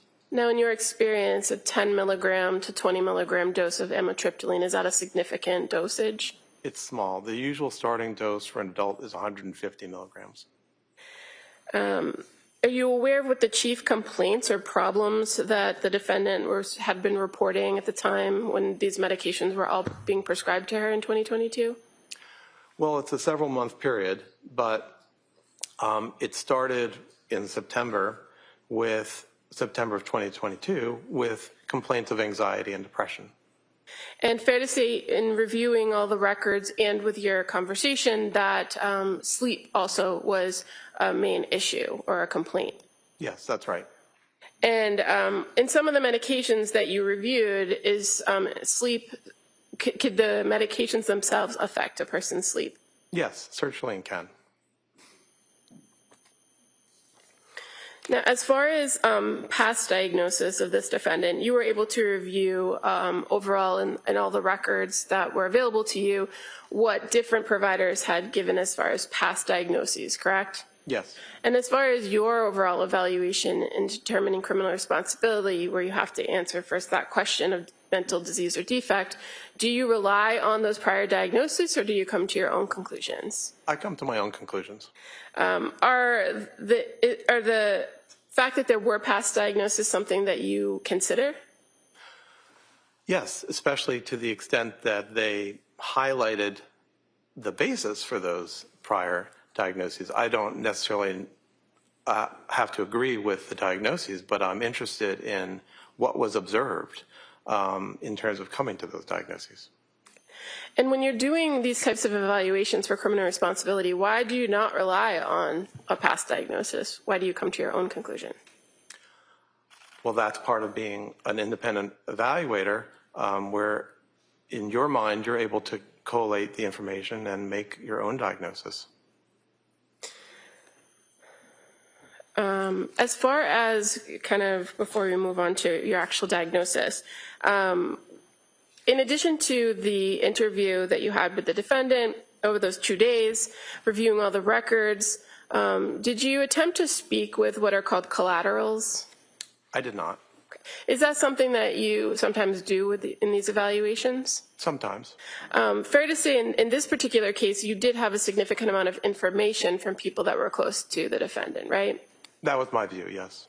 And after speaking with the defendant, did she identify to you some people that maybe you could talk to? I don't remember who she said, but I think she suggested perhaps her husband or then husband. But you yourself didn't have an interview with Patrick Clancy, did you? No. But you were able to review his grand jury testimony and interviews he's given with the police in the past, right? Yes, I did. And CPS.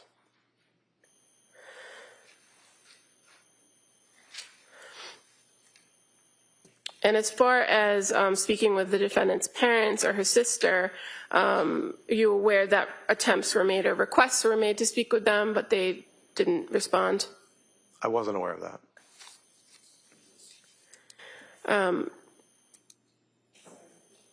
I was not.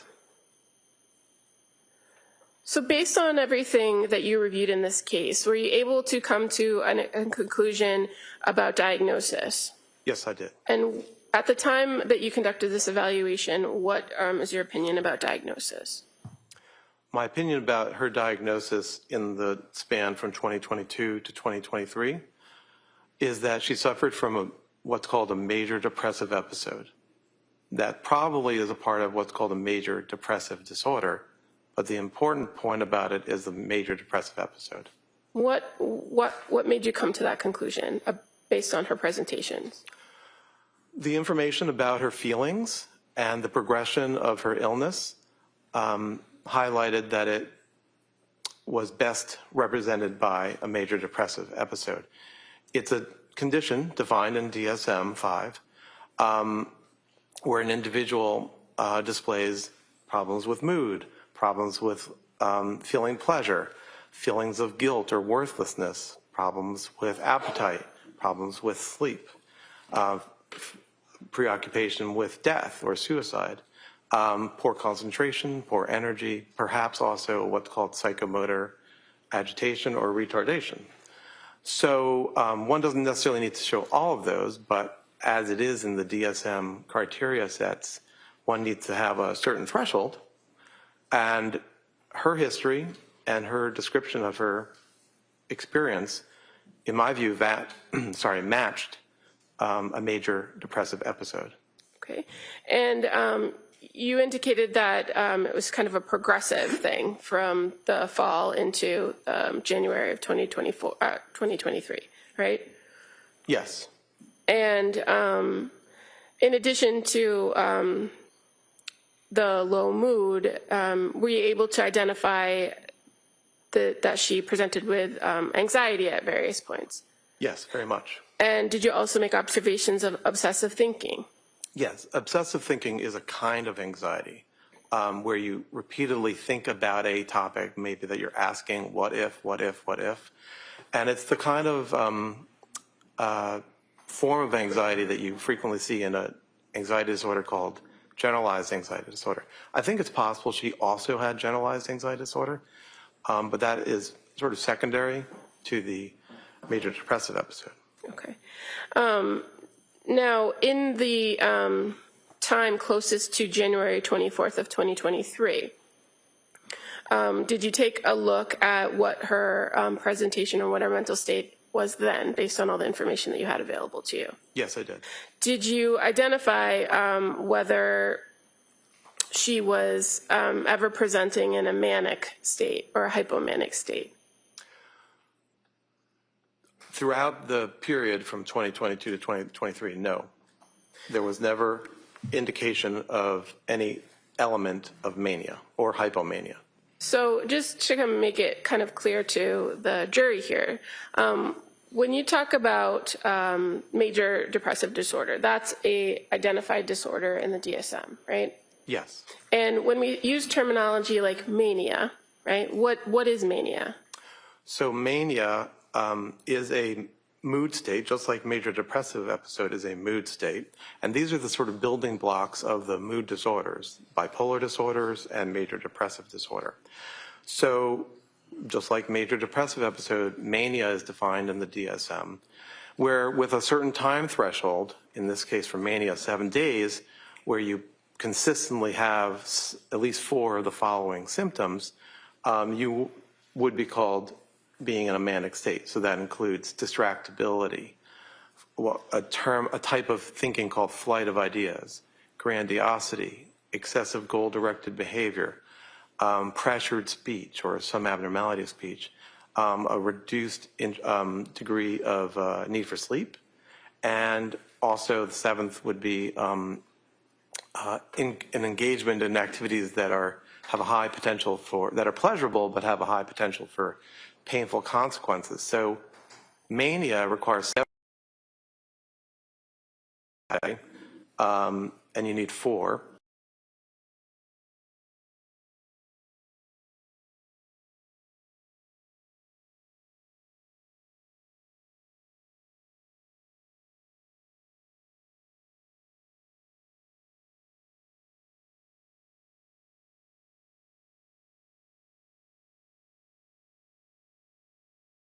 For the mood conditions that we're talking about.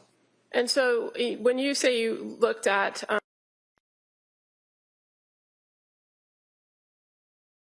September 2022 through June 2023, did you observe or did you find any evidence of mania or hypomania in what was reported was her conduct or her presentation? I could not find any example of behavior or thinking that corresponded with those elements of mania or hypomania. Now, what about in the days immediately after the incident, were there, you said you reviewed records from Brigham and Women's Hospital, correct? Correct. Did you identify or could you find any evidence of mania or hypomania during that time period? No. And in fact, there are actually some instances that would tell you that she was in those states, correct? Like her behavior? Yes, sustained. During the time period of immediately after the incident, what did you observe or did you observe in the records some activity at Brigham and Women's Hospital that would show that she had linear thinking and goal direction? Well, after she was removed from the medication called dexmedetomidine, which was sedating her and having her sleep, intentionally. After that point, she awakened, the records indicate, and was able to think coherently with goal-directed thoughts. One example, and so the various mental status examinations done by the doctors at the Brigham generally showed normal mental status. One particular portion of the record reviews their review of whether or not she had the ability to make a decision. In that case, a change to her health care proxy. And so the physicians there were able to examine her closely in order to understand that she did have decision-making capacity. And that's an example of something you reviewed in the record that was close in time to the incident itself, correct? Yes. And you also were able to review records from Jennifer Tufts from an appointment with the defendant the day before the incident occurred, correct? I did. And again, in those records, did you find anything that would have been suggestive of mania or hypomania? Not of mania or hypomania, no. What about psychosis? Did you observe any of that? I did not throughout the period in question. So tell us what psychosis means. Psychosis is a form of thinking where the person has disorganization and also may have a lack of what is called reality testing. So the individual may not be able to engage in behaviors or activities or cognitive thoughts to check if a belief or an experience is real or not. So is there any particular way in which a person can display psychosis? Psychosis can be displayed in many different ways. It can be based on the things a person says. For example, delusions are fixed, false beliefs that the individual has, and that they exist despite the person being told that that's not true or testing it with others. You also can at least suspect psychosis in the form of hallucinations, which are unreal stimuli that an individual experiences. Sometimes you may see individuals actually moving their body to respond to stimuli that they think or they are experiencing in the environment. But hallucinations can also be taste, smell, or things that you hear or things that you see or feel on your body. And there is a kind of psychosis that includes some of that, but also simply includes an individual's lack of ability to act in an organized manner. So a person in psychosis can sometimes do the normal things that they always do, right? It depends on what kind of psychosis and how bad the psychosis is or to what extent it is occurring. But individuals with, say, delusional disorder, which is a disorder where your problem is you have a delusion that is affecting your life, those individuals can mostly go about their lives in other areas, at least other areas that don't have to do with that particular false belief. What about with hallucinations? How does that manifest itself? There is a subgroup of the population that actually experiences hallucinations frequently and has no negative effect from it. But for those who have hallucinations as a part of a disorder of psychosis or bipolar or mood, there are ways in which the individual can live with the psychosis or live with the hallucination and be able to be resilient to it and go ahead with their life. So even if a person does have some form of psychosis or has delusions or hallucinations, they could still manage in society by following the rules, right? Like I said, it depends on which delusion or which hallucination, but there are individuals, and it may be who can, and there may also be people who can on a stable basis, but there also are individuals. Next question. As far as a person who might be suffering from psychosis, can they appreciate or do they know right from wrong? There's no reason that psychosis in of itself inhibits a person's ability to know right from wrong. Now, as far as in this case with this particular defendant, you have identified that you believe it's a major depressive disorder, right? Yes. Did you consider other diagnoses? Yes. What about bipolar? Did you consider bipolar? I weighed whether there might have been bipolar disorder. And so why not for this defendant? Well, to be diagnosed with bipolar disorder, you need to have had a manic episode. That's at least for bipolar type 1. For bipolar type 2, you need to have had a hypomanic episode. And there's no information in the available record that displays either of those. So you can't diagnose bipolar disorder. Did you consider the fact that this defendant, or that there's been some indication of postpartum for the defendant? Yes. And did that affect your opinions about diagnosis? As I said before, in psychiatry, we diagnose based on the symptoms that the individual presents with. So in the DSM, in our manner of diagnosing, when you have discerned what is the prominent symptom that the individual is suffering from, that becomes the disorder that carries your diagnosis. There are times that you can designate that it has occurred in the postpartum period. DSM states that that would be within 4 weeks of birth. It also allows for the symptoms to have occurred before birth. So that is the standard that we utilize when we choose to add on that designation of something being postpartum. Could I object? It doesn't matter what we do, it's what he does. All right, next question. So as far as consideration of postpartum, do you rely on the DSM-5 in your diagnostic criteria? I do. You're aware that there are other, that it's not universal across the world, and that there are other opinions about the postpartum period, right? I'm aware that there are psychiatrists and others who have asked to make a specific diagnosis that relates to psychiatric problems in the postpartum state. That has been studied over the years. At this point, that has been suggested to the makers of the DSM and has been rejected.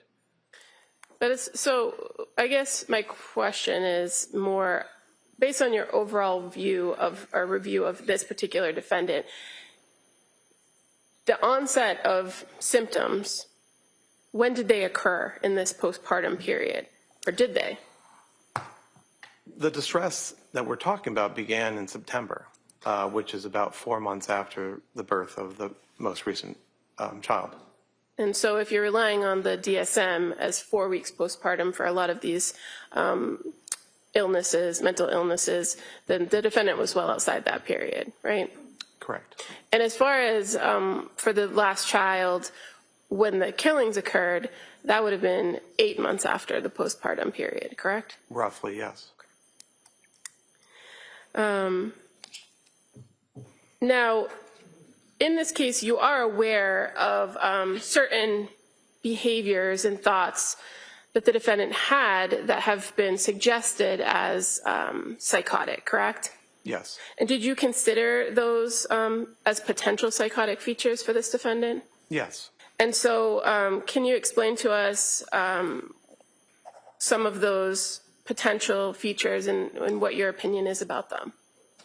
Right. Well, some of them were beliefs or concerns that Ms. Clancy had, which weren't necessarily psychotic.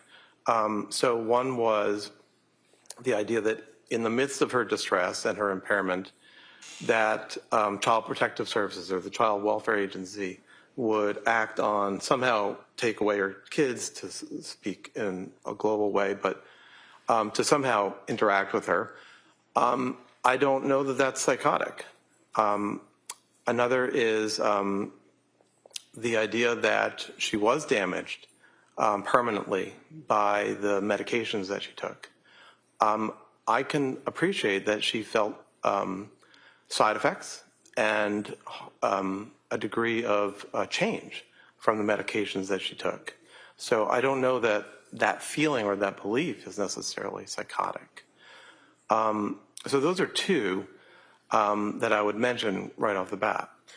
What about the idea that somebody could hear her thoughts? Did you look into that? There was one episode where she wasn't sure and asked her mother, I believe, the question, "Can you hear my thoughts?" And was told no. And so while there is a form of psychosis called thought broadcasting, that wasn't her belief. That wasn't her belief that she was engaging in thought broadcasting where she was putting her thoughts out into the world. As I read it, the question was not psychotic. The question was one that reflected the distress and the intrusive thoughts that she was having without it necessarily being psychotic. She engaged in reality testing when she asked, "Did you hear that?" And you had the conversation with her about thought broadcasting in your interview, correct? Yes. And you were able to ask some follow-up questions of her directly to identify whether she was or wasn't doing that. Yes. And based on your conversation with her and what you learned in that interview, did you believe that she was engaged in thought broadcasting? No, I do not. You're aware that there were also concerns that were voiced by her that there was other things wrong with her body, not just damage from medication, right?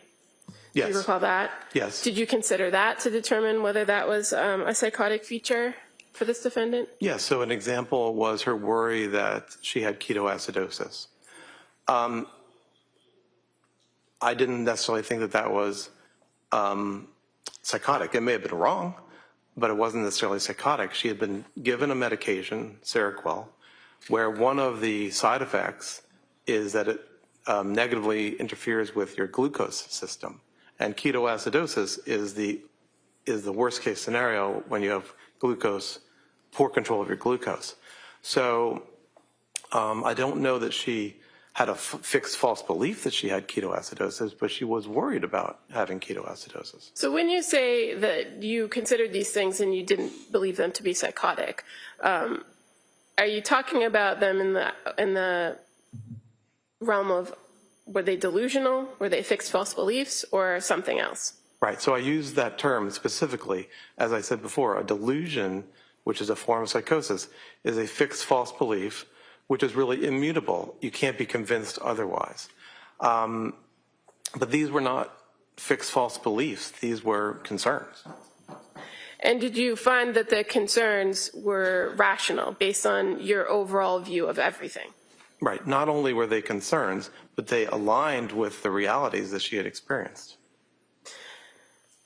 Now, what about the idea of these intrusive thoughts? You reviewed the records to know that was a common report of her, that she had intrusive thoughts, correct? Yes.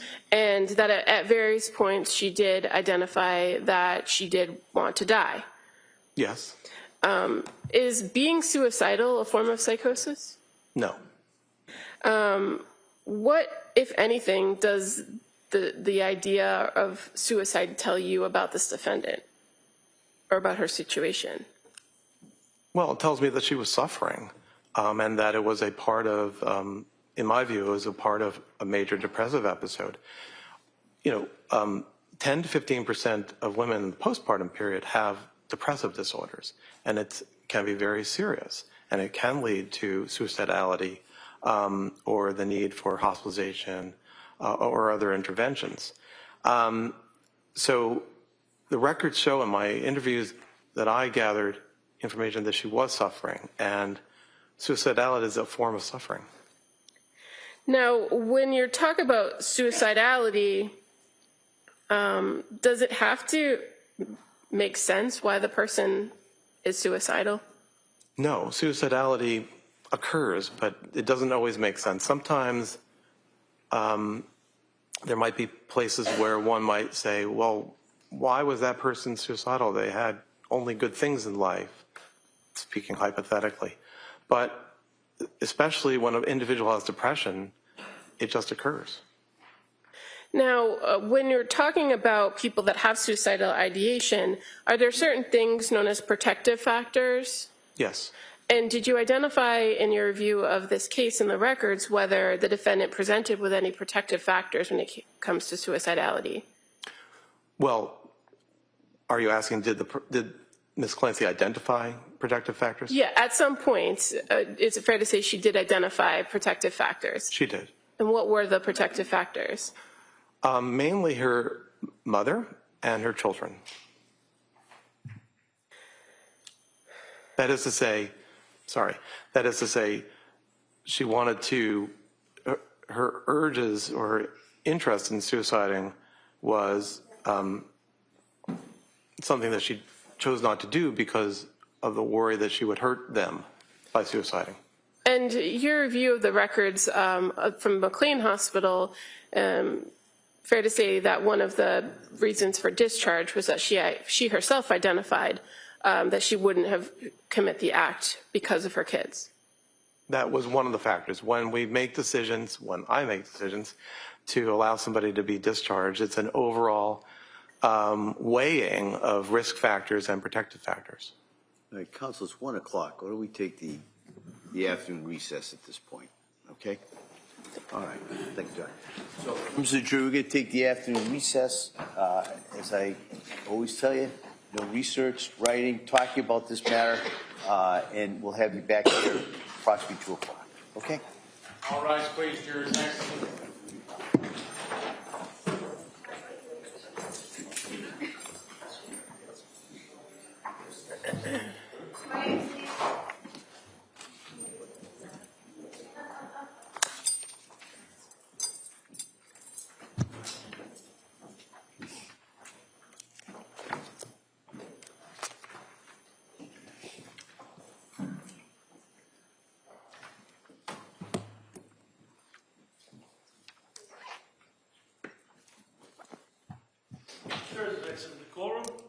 All right. Counsel, any need to discuss anything before the break? No, thank you. No. All right. So we'll be in recess till approximately 2 o'clock.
This court is back in session. You may be seated.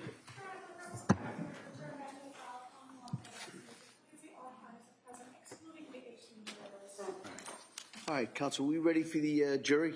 Yes. All right. Yeah.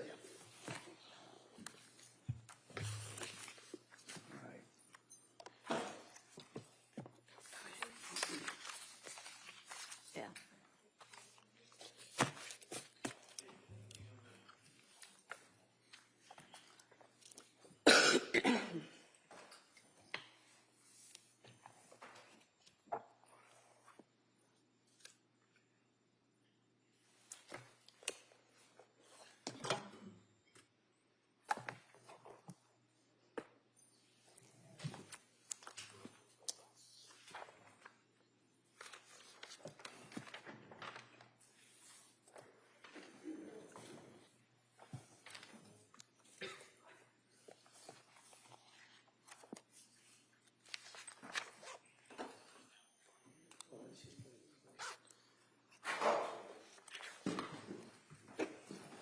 Court, all rise, please.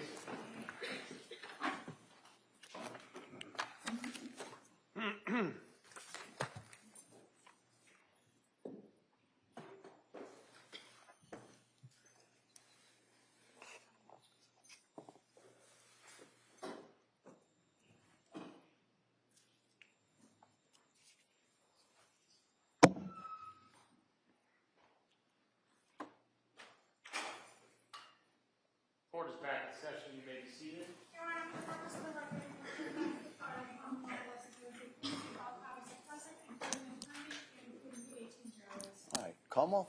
Thank you.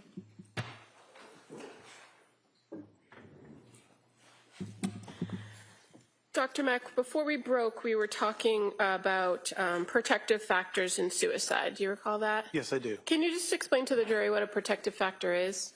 Well, when a person is suicidal, they have risk factors and they have protective factors. Risk factors are those aspects of the individual that make it more likely that the person is going to act on their suicidal thoughts.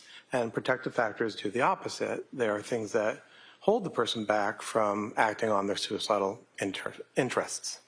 And in this case, you're aware that the defendant had previously indicated that her kids and her mother were reasons why she didn't continue with the thoughts of suicide in the past, right? Well, objection is not the thoughts, it's the action. No, overruled. You can answer. I'm not sure if your question is that kept her from acting on suicidal interests or ideation. I guess the important part I'm trying to piece together is it was her statements to professionals that her mother and her kids were reasons why she wouldn't have committed the act. Correct. Okay. And you are aware that at the time of the event or after the event, she indicated that a voice told her that she needed to kill the kids so that she could kill herself. Yes. And this was the same day that she then attempted to kill herself. Correct. Now, on the day of January 24th, 2023, you are aware that the defendant had reported that, for all intents and purposes, earlier in the day was a good day. There are reports that earlier in the day was a good day. And is the fact that she reported good feelings consistent with the suicidality or inconsistent? I apologize. Did he say that she said she had a good day or someone else did? I just didn't hear that. Yeah, if you could maybe kind of bring that out, what that source is. Well, as far as the reports of it being a good day, when you spoke with her, did she describe the events earlier in the day as a good day? Playing with the kids, that kind of thing? She described the day as being a fun and productive day. And you're aware that others reported, including her husband Patrick, that earlier that day it appeared to have been a good day. Right. So one example is when Patrick was talking to the Child Welfare Agency that evening, I believe, he said that was the best day she had had in a long time. Okay. So, or something to that effect. The fact that there were reports of it being a good day, is that inconsistent or consistent with the idea of the attempted suicide? It's not inconsistent with suicide. it's also not inconsistent with the depressive disorder that she had. Much of the time, depression, major depressive episodes start to recover after around 3 or 4 months. It also is in my own view in psychiatry, and I believe others, an awareness that as a person is beginning to recover from the worst of their depression, sometimes suicides do happen when the person starts developing a little bit more energy and ability to act on their interests. So in your experience, do people sometimes display those positive feelings immediately prior to either an attempt or a suicide? Yes, that is something that does happen in my experience. While they're still very depressed, but they begin to be on the trajectory towards relative improvement. Okay. Now, just going back for a quick second, you had talked a little bit about hallucinations, and you described different types of hallucinations, meaning things that you can taste or hear or see, right? Yes. Are you familiar with the what's called command hallucinations? Yes. And what are those? Command auditory hallucinations are a type of hallucination where you're hearing something and it is telling you of an expectation for you to do. And are those things usually persistent? It can be. It can vary sometimes. It can be persistent. Other times it can be sporadic. Going to your conversation with the defendant on, about the events of January 24th, 2023, you in your interview with her were able to speak with her about her recollection of that day, correct? Yes. And one of the things that was done in that interview was that she was explaining what happened in chronological order, right? From the beginning of the day to the last thing she could remember. That's correct. Did she also tell it to you in reverse? She was asked to recite it in reverse, yes. And did she tell the same story forwards and backwards? Yes. Was she able to recall details of some parts of the day but not others? Yes, I would say that's correct. And did she describe to you when she heard this voice? Her experience that is called a voice occurred in the late afternoon. Do you recall what she reported about the voice? Her experience was that the voice was of a male and it was loud. And what did the voice say? The voice said to the effect of, "You should kill the kids. This is your last chance so that you can kill yourself." And what did she say happened after she heard this voice? She engaged in the activity of taking her children's lives. And she was able to describe to you how she did that, correct? And she first stated that she took Dawson down to the basement? Yes. And then wrapped the exercise band around his neck and strangled him? Yes. And what did she say that she said when she did that? She described that while that was happening, she was saying out loud, "Go to God." And did she describe the same for both Cora and then Callan? Essentially, yes. And the voice that she said she heard, was it one time or more than one time she heard the voice? Multiple times is what she described. And after she had killed the kids, did the voice continue in her report? I don't remember that it did. It may have, I don't remember. And then after the kids were gone, she then made an effort to take her own life, correct? And how did she do that? Right, so she did. She described that she went ahead to take her life or attempt to take her life with multiple steps. She went to her room upstairs in the house and took the various medications that were present.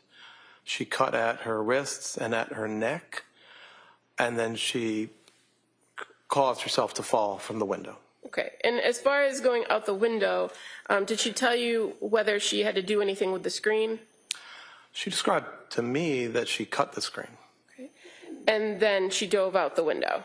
Well, objection, that's not what he said. Well, what did she do after she cut the screen? She fell from the window.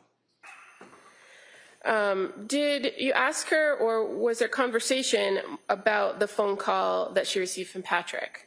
There was. And was she able to clearly identify when the call came from Patrick? I don't exactly recall exactly when, but it was sometime in the around 18 to 20 minutes that this was happening that she received that call. Do you recall if part of the conversation about the timeline of events, whether the voice came as soon as Patrick left the house or before or after the phone call? My recollection is that it happened as soon as Patrick had left.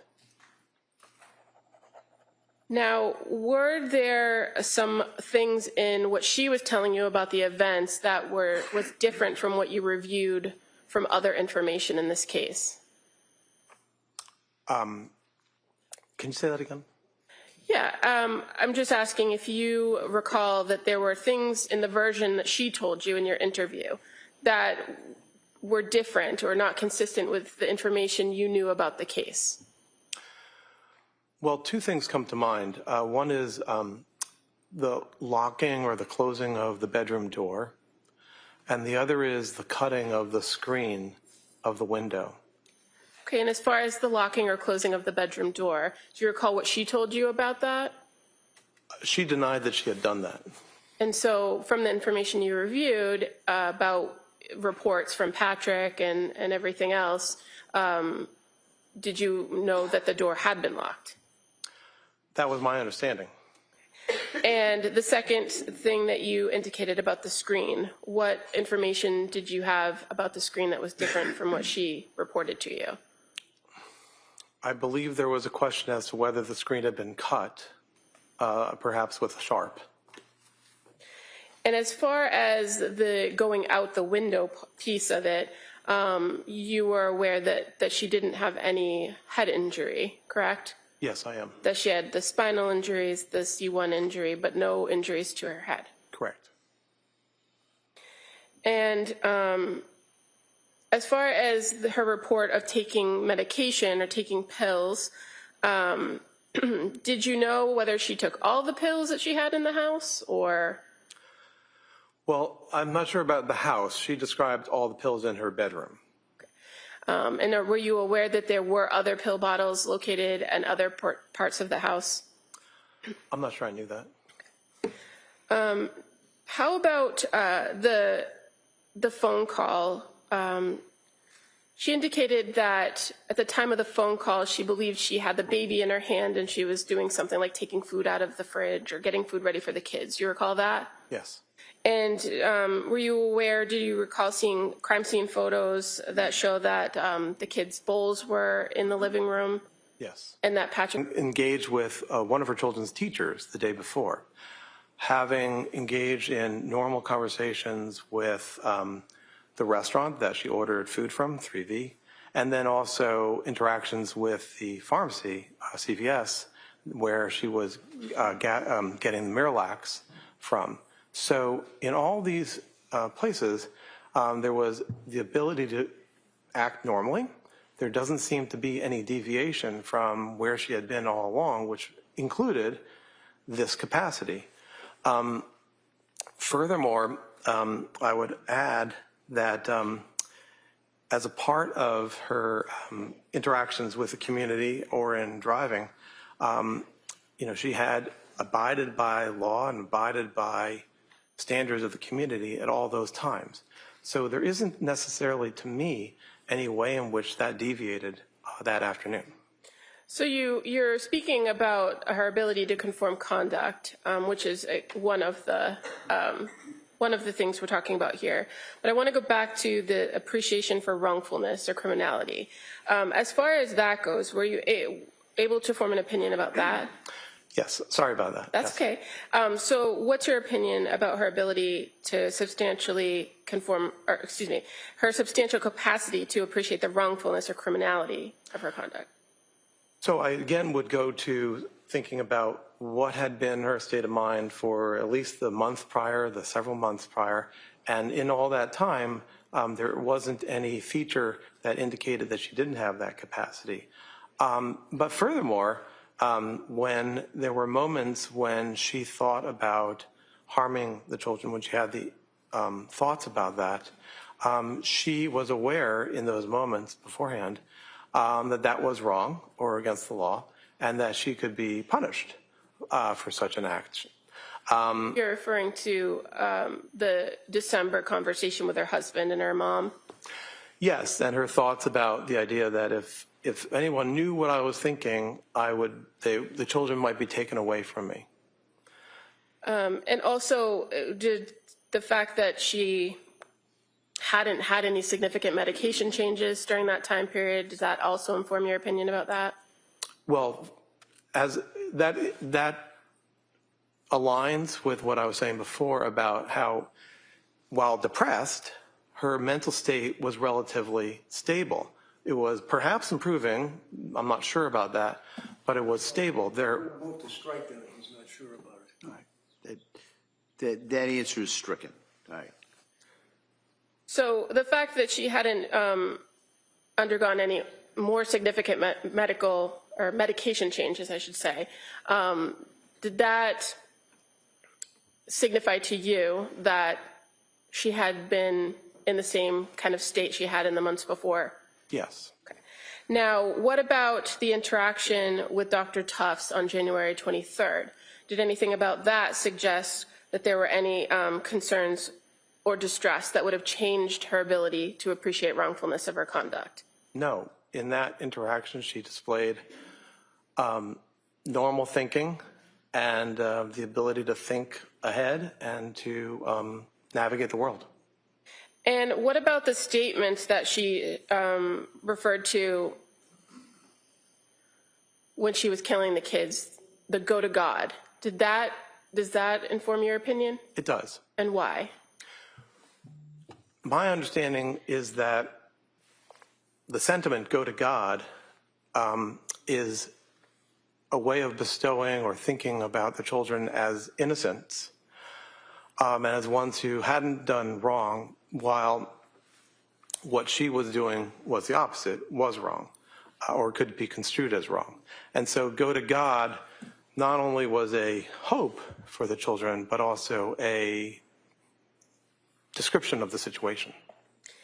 Okay. And what about the report from her that the voice was telling her, this is your last chance? Is that significant to identify whether she would have had some knowledge or known that it was something that was wrong?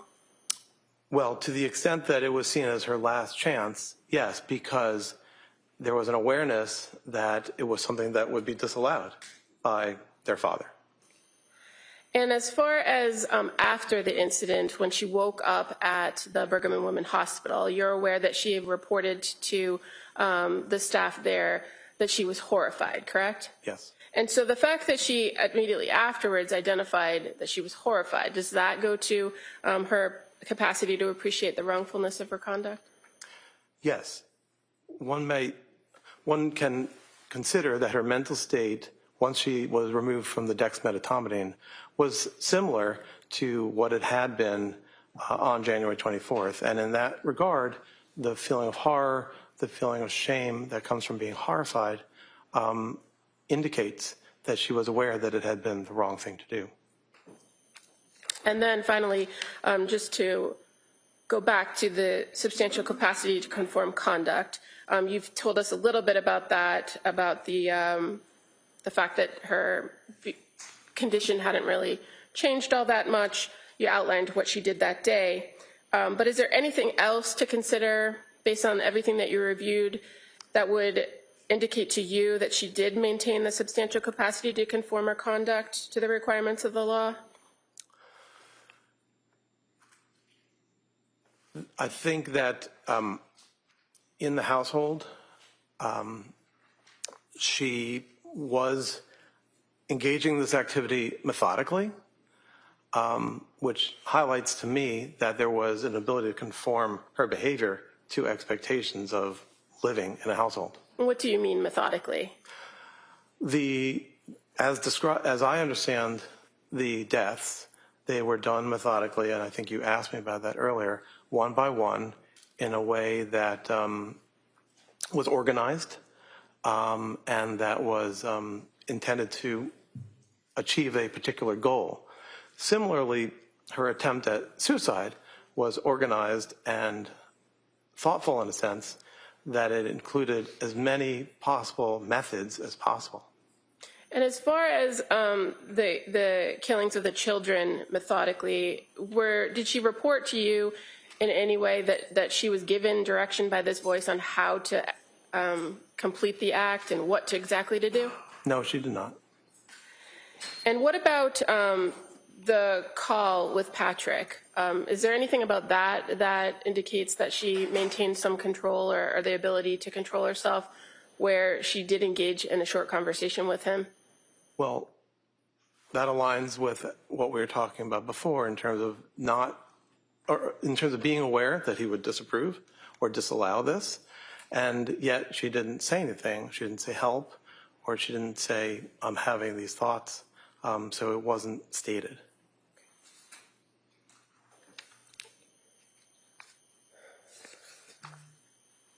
So again, as far as your overall evaluation of this defendant, Lindsay Clancy, regarding the events of January 24th, 2023, what ultimately is your opinion to a degree of medical certainty regarding criminal responsibility?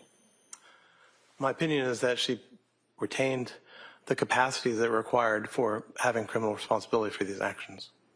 Thank you. Oh, and I would just like to admit Dr. Max CV as the next exhibit. Any objection? That may be admitted. All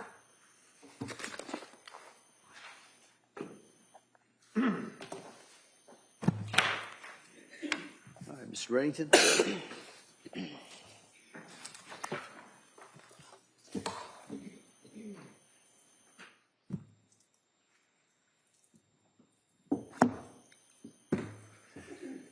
Dr. Mack, part of your evaluation would be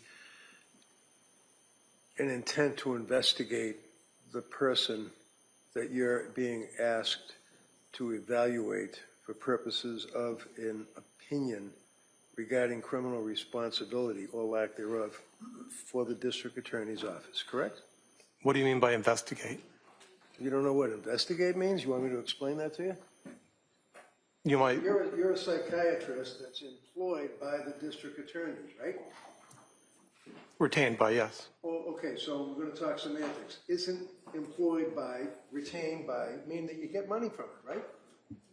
I'm paid for my time, yes. Exactly. And normally I don't even go there. Every one of us are getting paid for our time. Jurors not so much, but nevertheless, you get paid for your time, right? Correct. I get paid for my time. The judge, Chrissy, Don, everybody gets paid for their time, right? I imagine, yes. So when you are retained by the district attorney's office, you are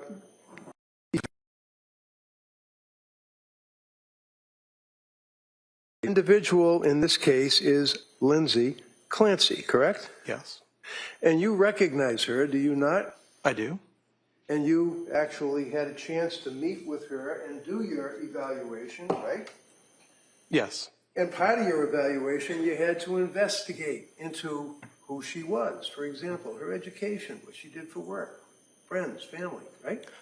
I asked her about her life, and I reviewed records to learn about her life, yes. Okay.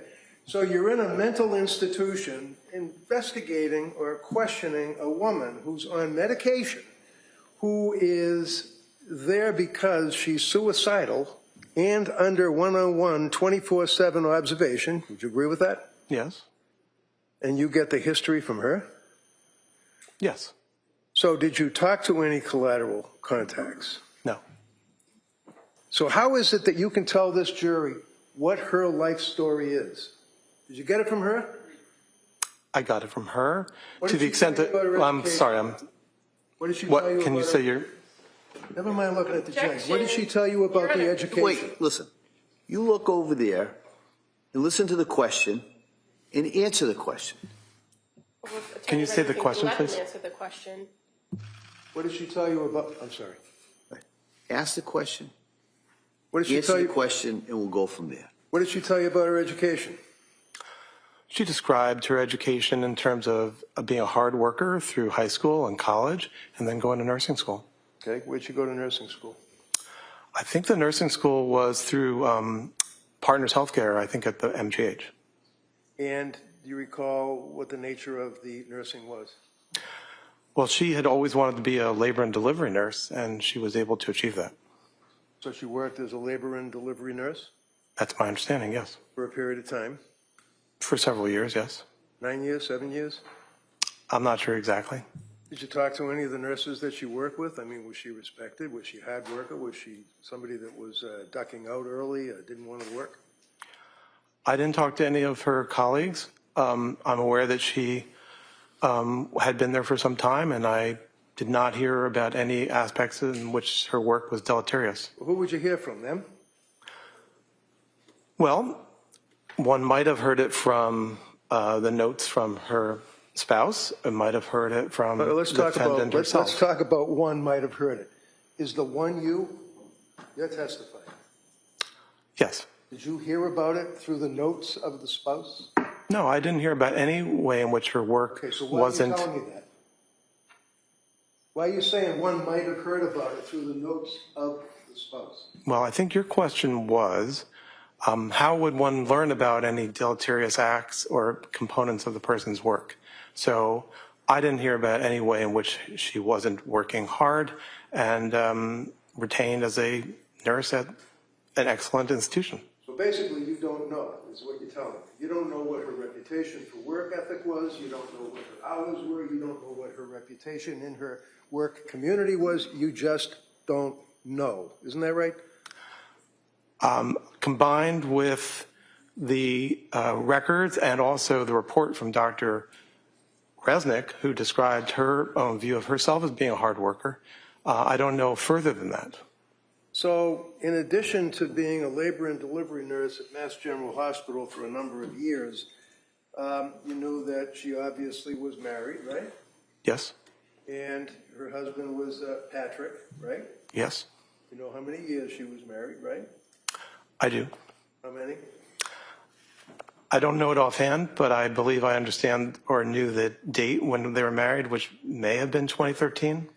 So the fact that she was married, you know, that did she want to have kids or did she find them to be a burden? She very much wanted to have children. She described that that was her lifelong interest. Okay.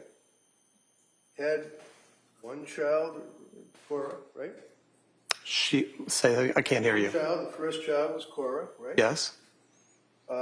Did she have any delivery issues with Cora? Not that I recall. How about the second child? What was the second child's name? Dawson. And how old was Dawson at the time of the incident, as we say? I think he was around 4. And did she have any issues with his delivery? Do you mean the delivery or in the postpartum period? I mean the delivery. If I recall, I think she had a tear, which was called an episiotomy, and that was something she was unhappy about. Sure. Did she have medication prescribed to her after Dawson? Do you mean psychiatric medication? Sure. At some point, I think she was prescribed an antidepressant medication in that period. What was it? I think it was sertraline. And do you know whether she took it? She has told us that she did not. And when she went home, after having the baby, Dawson, she then came home to a little daughter, obviously Cora, had Dawson as an infant, correct? Yes. And was she living in a town, or where was she living when she had these two kids? I think she was living in the same house in Duxbury. She was living in Weymouth, or? She may have been. I'm sorry, I don't know. That's all right. So at some point she moves to Duxbury, she's with her husband, and she goes back to work, does she? Yes. You didn't make any, in your investigation, you didn't come across any information that she didn't want to go back to work because she was lazy or just didn't want to work, right? No, I think she always wanted to work. Did she have anxiety about going back to work after Callan, the third child? After Callan? Yeah, Callan. It's Callan, C-A-L-L-E. Yes. Yes. She wanted to go back. As August and September arrived, she was hopeful to go back to work, but she became anxious about working.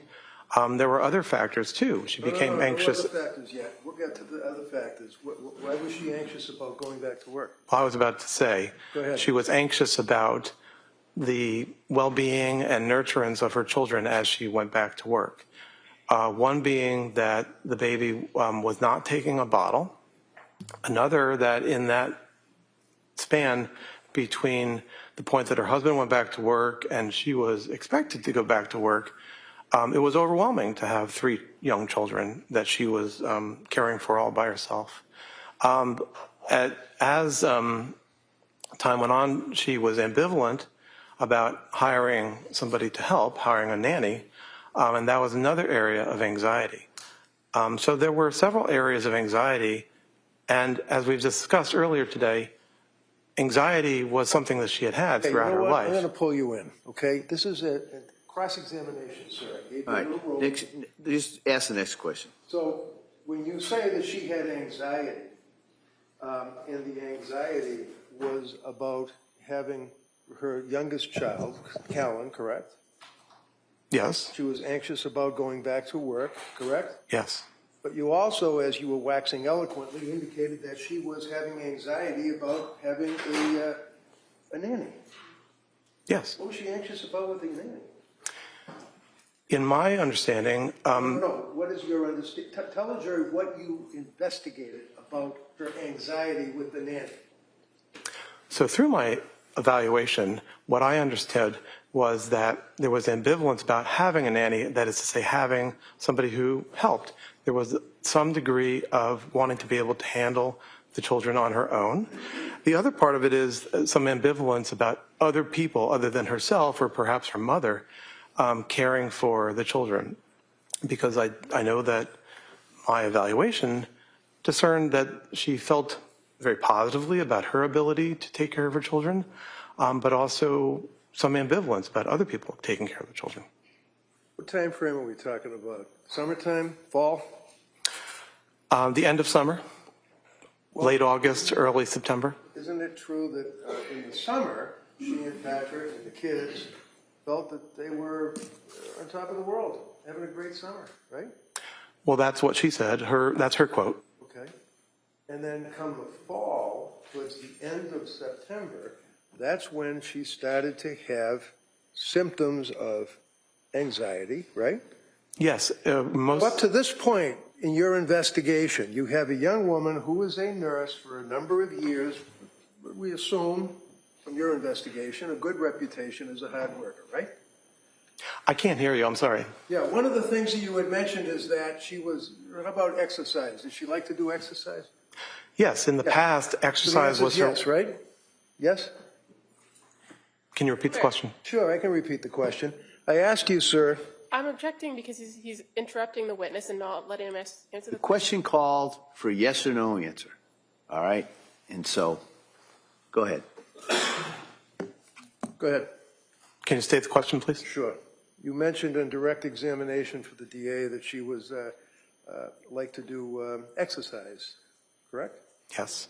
And would you consider a person who is an exercise aficionado, especially a woman who, for example, runs, let's say, a 5K or a 5-mile road race within about a couple of weeks after having a baby? Is that hyper-exercise? Is that hypomanic? Okay. In of itself, it's not hypomanic, no. How about if there's a string of exercise that is a little bit out of the norm, coupled with decluttering, removing personal property from the home, cleaning out the home, things of that nature? Would that be hypomanic in your opinion? not in and of itself, but are you talking, when you were asking about exercise, were you talking about in the period 2022 or 2020? 2022, Okay. after Callan. Okay? And I asked you about running the road race after Callan. Okay? You with me? Yes, I am. So would you suggest, sir, that that is something that one would at least anticipate, consider, or investigate as being this manic or hypomanic that you're talking about? No. So, by the way, one of the questions that you were asked, sir, is that when you got involved with investigating this case, do you recall that from the DA? So Do you recall that from the DA? the term investigate, if it's okay, I'll use the term evaluate. When you got appointed or retained by the DA? So, and your question is? My question is, when were you retained by the district attorney, the prosecutors? It was sometime in early 2025. Early 2025. So like what, February, January? I think the reach out had occurred in maybe December of 2024, and I think that the retention was early in 2025. And what's a reach out? Well, the communication, the reaching out From? from the district attorney's office. Okay. And then when you were asked that question, you indicated that you had to wait for motion to be filed or something with the court. Do you recall answering that question? No. Well, if I suggest to you, sir, it was in December of 2024 that a notice of lack of criminal responsibility was filed. Does that seem to fit with the reach out? Objection. Can we approach? Sure.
All right, counsel.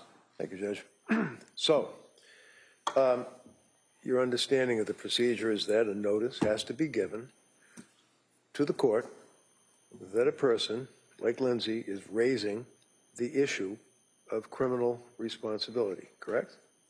I imagine that's the case, but I don't know the procedure here in Massachusetts in that regard. Okay, you don't know the procedure? The procedure for making notice? Right. No, I do not. If I tell you, sir, that the notice is filed in December of 24, when was it that you had the reach out?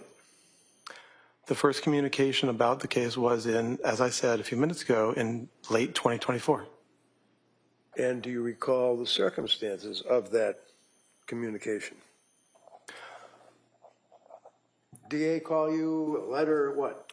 No, I was contacted through a retention firm called Park Dietz and Associates. Dietz? Mm-hmm. He's a psychiatrist, isn't he? It sounds like you know him. I do know him. And actually, Park Dietz is a rather famous psychiatrist, is he not? Yes. He's testified in many cases, correct? Yes, but Overruled. I said Park Dietz and Associates. I didn't say Park Dietz himself. Okay, well, you know Park Dietz, I imagine, right? I do. Yeah. And you know that he's the guy that testified in the case and cited a Law and Order episode that didn't exist at the time he gave his opinion. Sustained. So is he still active? Objection. Sustained. Is he a psychiatrist now? Yes, he's a psychiatrist. And on your letterhead, it says Park Dietz, D-I-E-T-Z, and Associates, forensic experts, right?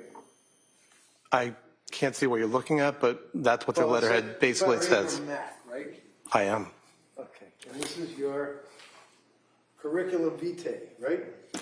Yes.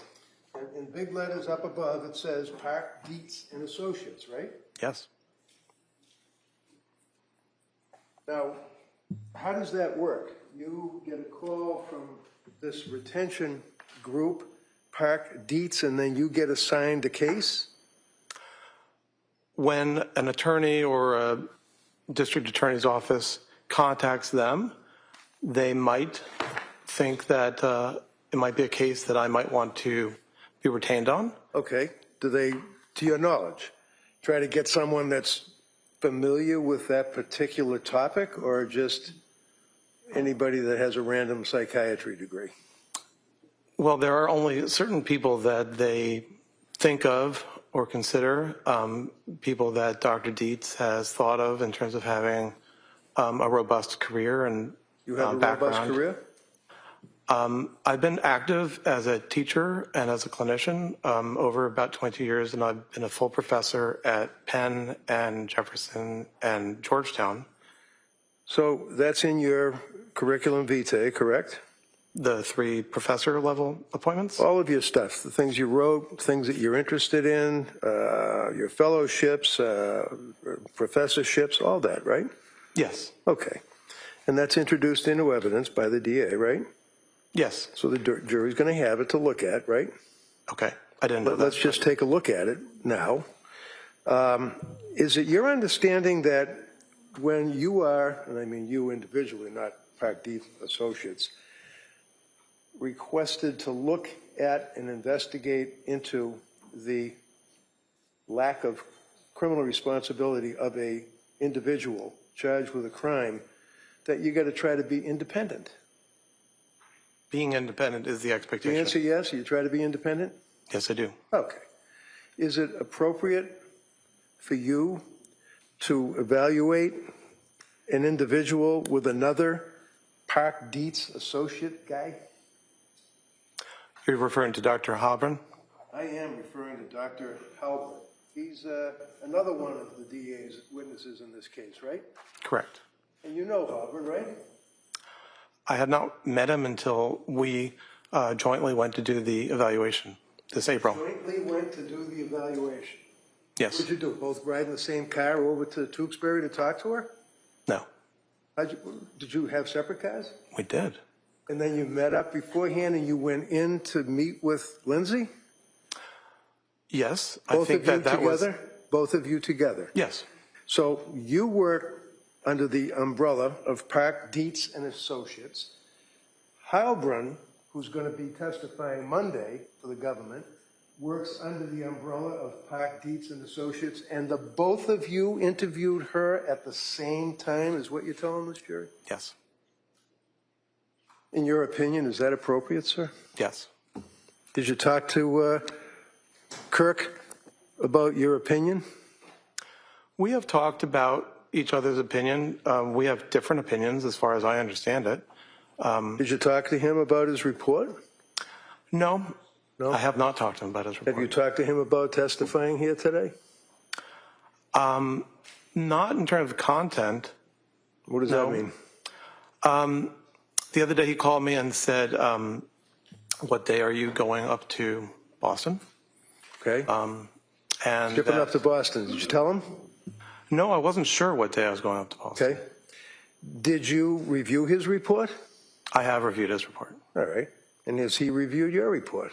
I don't know. I assume so, but I don't know. Now, looking at your CV, you indicate that you're educated at Cornell, you got your medical degree, you had some fellowships. Do you have any particular interest in your practice, sir? Yes. And you have licensure in Delaware, right? Yes. Pennsylvania? Yes. District of Columbia? Not at the moment. It says 2005 to the present, but not anymore. Well, I'm not sure what date that CV is, but I allowed my DC license to not be renewed. Maryland? Same, I let it not be renewed. New York? I actually renewed that recently. Massachusetts? No, I haven't had that since I left here. South Carolina? I haven't renewed that in many years. Connecticut? Same. Virginia? Same. So what does that mean, that you have licensure? Does that mean you can be a psychiatrist in these states as long as it's active, or what does that mean? Licensure means that one can act as a physician when your licensure is in effect, yes. Okay. And as far as professional and scientific societies, you belong to the American Academy of Child and Adolescent Psychiatry, right? Yes. You belong to the American Academy of Juvenile and Family Court Judges, is that correct? I don't belong to that group at the moment. Well, did you? Is that on your resume? Yes, there was a moment when I was the representative from the American Academy of Child and Adolescent Psychiatry and the American Psychiatric Association and also the American Academy of Psychiatry and Law, of all three, to the National Council of Juvenile and Family Court Judges. So at that point, I was a member of the National Council. So I asked you about your interests or focus as a doctor. Would you agree, sir, that one of the things you put down is that you were involved in ad hoc reviewerships in the Journal of American Academy of Child and Adolescent Psychiatry, right?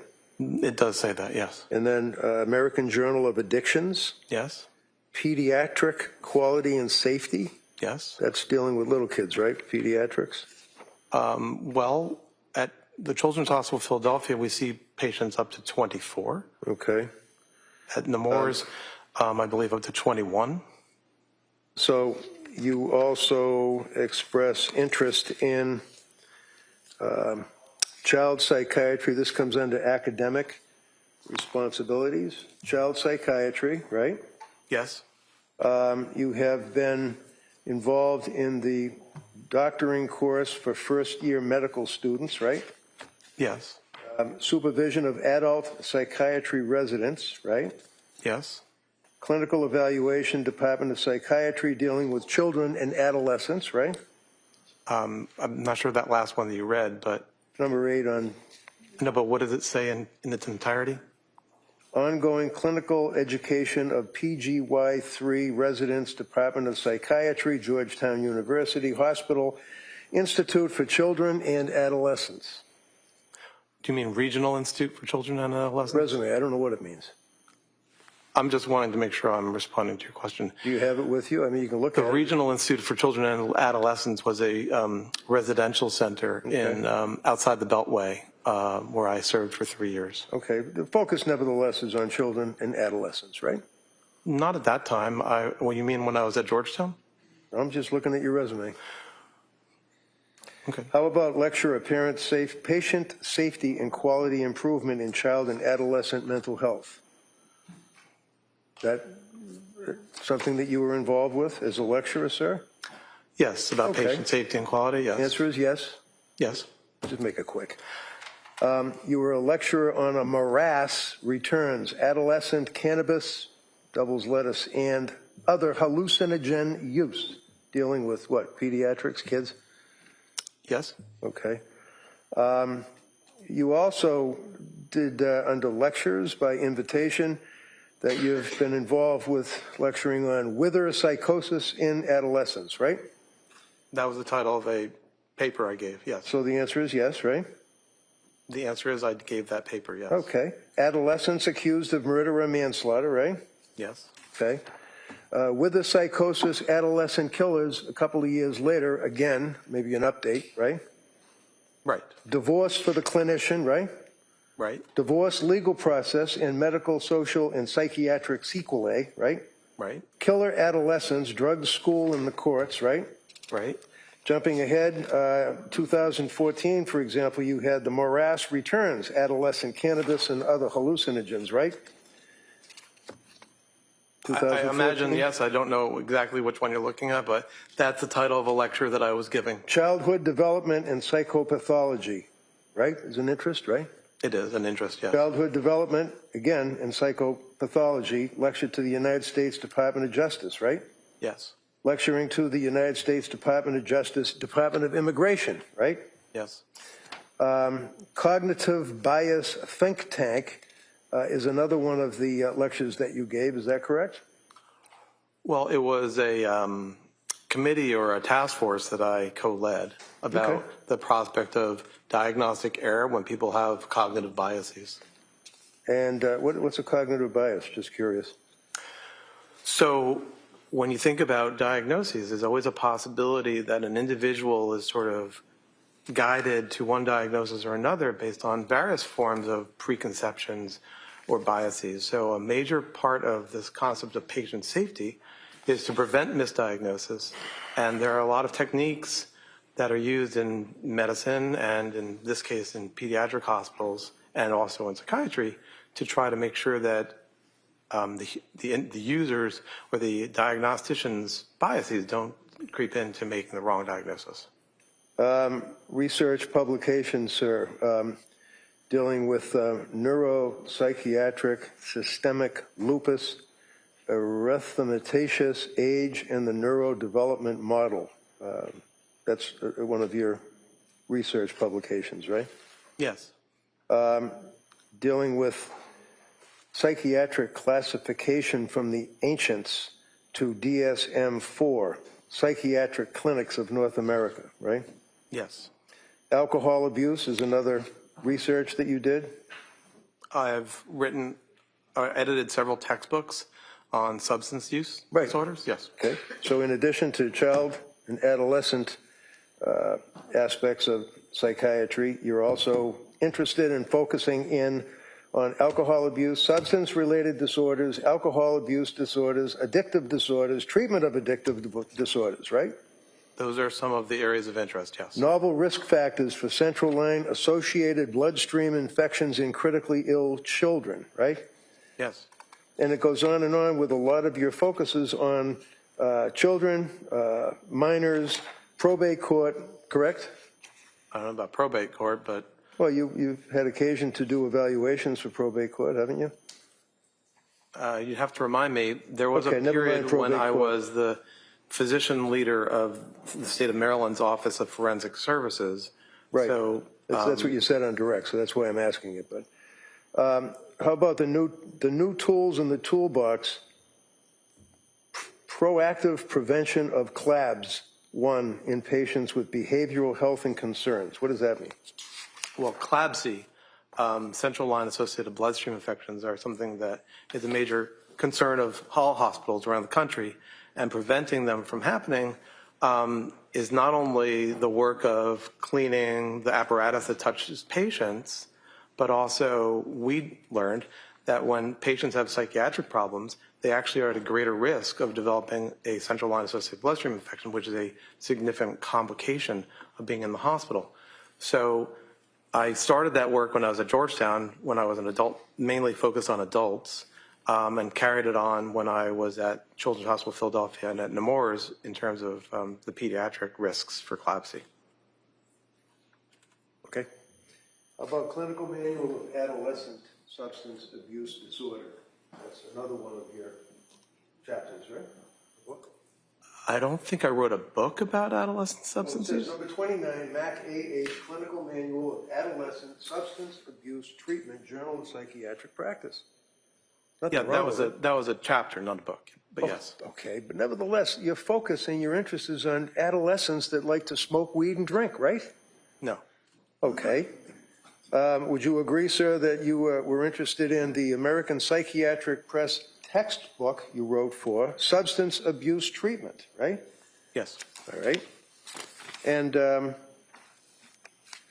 think like a psychiatrist, but always a doctor, be a doctor, web drugstore, perils, drugs, alcohol, bloodstream infections in children's hospital, focusing on that, right?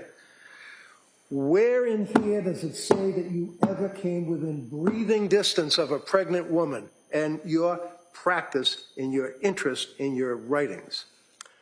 So I remember being at the Brigham as a resident and how long ago going was that? to, how long ago was that? Yeah, give us a year. Well, you asked me when. Yeah, so that's when. When? That was the memory I have for that particular situation was 2001. 2001, so 25 years ago. Right, What and did so you do? since then, I went to the Medical University of South Carolina, and then I went to Georgetown, and all that period up until 2015, I was doing general psychiatry work with areas of focus in peds or in addictions, but also with forensics as an area. I see myself as somebody who's a generalist who happens to have a couple of areas of focus. In 2015, I did move from that generalist model to, when I left Georgetown, I moved to the Children's Hospital of Philadelphia and the University of Pennsylvania. And in those years, since then, I've been working in pediatric hospitals, where at CHOP, Children's Hospital of Philadelphia, the age is up to 24, and at Nemours, it's up to 21. So that is the overall area of adult and child psychiatry that I've been working in. Throughout the years at Georgetown, Okay, I would like to answer because I have more to tell you. Let him finish the answer. Go ahead. So at Georgetown, certainly that was all adult, and Georgetown has its own labor and delivery unit. And so that was plenty of engagement with women who were pregnant or who had just given birth. And then at both Children's Hospital of Philadelphia and at Nemours, there are these special units that have been under designed for the last several years of high-risk pregnancy units. So actually at CHOP, one of my first roles there was to develop the psychiatry services coverage of the high-risk maternity unit there called the Special Delivery Unit. And I was the co-leader and then the leader of the consultation service at CHOP. And so I led the group of adult and child psychiatrists to tend to the psychiatric needs of that unit. Recently at Nemours, the same unit was built. And so, yes, in these pediatric hospitals, there actually are units of women who are about to have birth, who have just had birth. Well, I'm sure in these pediatric hospitals, there are women about to have birth and have had birth, and I'm sure that there are competent doctors that treat them, correct? I would agree with you. How about you? How many women with postpartum psychosis have you treated? Roughly 10 would be my estimate. Over what period of time? Over the period since 2001. And when you would treat these women, would you be involved in, for example, testing them for their mental health? Well, usually the teaching has been that what was called postpartum psychosis is actually a form of bipolar disorder. So what is important is to say, let's do a full evaluation of the individual's symptoms and signs, and then treat them and engage in treatment. And usually that's going to be a form of bipolar disorder treatment. That's the teaching. That is the general perspective. So with your wealth of knowledge on women that are pregnant and suffering from postpartum psychosis, do you know whether or not Lindsay was ever diagnosed with postpartum depression? I believe that the various notes from the clinicians over the year of 2022 to 2023 utilized the term unspecified mood disorder. Right. How about postpartum depression? I don't think that appellation was used. Okay. So was she ever administered EPDS?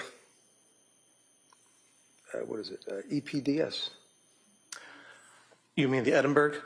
Yeah. Was she ever administered that? I don't know if she was or wasn't. I don't remember. Isn't that something you're in here testifying about this case? Wouldn't that be important to know that she was almost off the chart on the Edinburgh scale for postnatal depression? Well, I have said that she had depression. Well, postnatal depression for a woman who's pregnant or had a baby recently is a heck of a lot different than some guy who's just depressed about his job, right? I don't understand your question. Well, do you know what her readings were on the Edinburgh test? Not to my memory at the moment, no. Why not? You read the medical records, didn't you? I mean, if you would like to show me, I'd be happy to. I don't want to show you review it. anything. I'm asking you as a testifying witness for this jury, did you look at her medical records? I did. And the medical records pertain to her being a person that just had a baby, right? I'm not sure that which records you're talking about, but can I finish? Can I finish? Can I? You're not going to finish. 2022, obviously, because we already talked about the summer, she was fine. When did she see Tufts? She started to see Dr. Tufts in 2022. When? I believe it was, well, she went to Dr. Tufts in September, and it was in October that she started taking the medication that Dr. Tufts had prescribed. Okay, and that was for what? You mean which medication, or what was the purpose? Medication. Sertraline. And otherwise known as? Zoloft. And she took it after a while, is that correct? Is that what you said? A few weeks, yes. And the reason she didn't take it was what? Time, as my evaluation. Hold on a second, Doc. Sorry. All right, let's go ahead.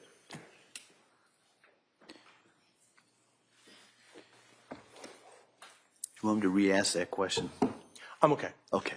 So, over time, Ms. Clancy has avoided taking medications. She's what? Avoided taking medications. Says who? The description she gave me. She told you that? My awareness from my evaluation is that she resists taking medications, and for example... No. Tell me what you mean by she resists taking medications. There are individuals in this world who do not want to take medications, and I think she described that she is one of them. So you know that she saw Dr. Tufts because she apparently was anxious, right? Yes. Prior to that, other than having anxiety about public speaking as a nurse in nursing school, and after she had one of her children, she didn't have any psychiatric history of medications, right?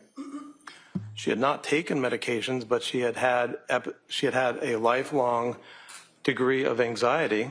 It hadn't been at the level of disorder, but she had had lifelong. Yes. Okay. How about in grammar school, high school, college? Did she have difficulty that she was anxious? So what I was saying is that anxiety can drive people, but she had a lot of anxiety, and she was hardworking, and the anxiety helped her to be hardworking.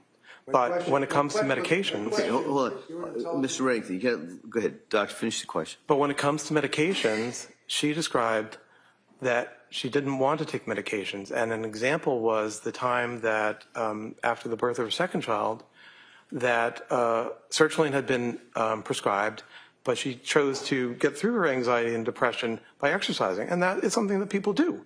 But it also highlights that in this case, she didn't want to be taking medications. And I think that we also understand that in the fall of 2022... All right. At this point, I'm going to stop. Next question. My question was, you said that she had a lifelong resistance to taking medication. That's what you said, right? Yes. Yes? Okay. Yes. Then I asked you, grammar school, high school, college, did she have any records, any witnesses, any documents that she had a resistance to taking medication? Only her description to me. She didn't tell you that she was resistant to medication in grammar school and high school and college? What are you, making this up? Objection. Yeah, sustain. Next question. She didn't tell you that. I understand her to have told me that generally she did not want to be taking medications. She didn't necessarily specify in grammar school, but that is her basic. College. Yes, I think that her description was as a adolescent and as a young adult, she was not interested in taking medications. You really have that written down somewhere? I'm happy to be proven wrong, but I believe that that's what I understand it to You be. believe that's what it is? You don't know whether you have it written down somewhere, right? Can I refer to my Read report? the whole report, I don't care. Because it's not there.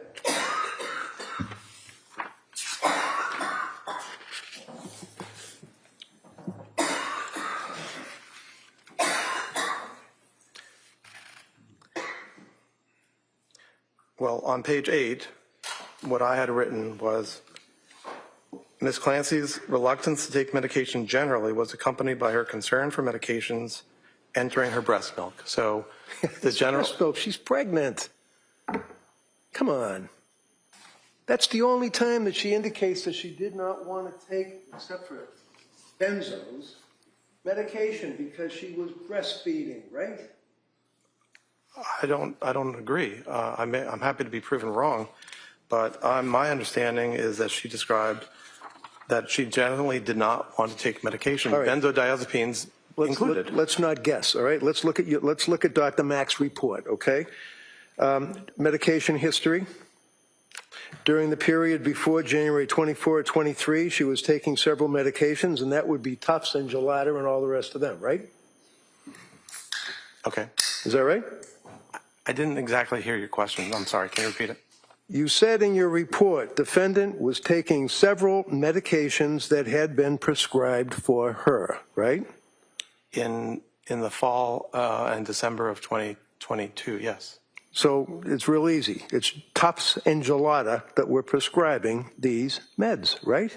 They were among the prescribers, yes. All right. And her reluctance to take medication was accompanied by her concern for medications entering her what? I believe it says breast milk. Breast milk. Okay. So other than her concerns as a mother about her breast milk and having these drugs get into an infant's body, when else did she tell you that she was resistant, as you just told this jury, to taking medication? Like she's somebody who doesn't want to take the medication, doesn't care to take the medication.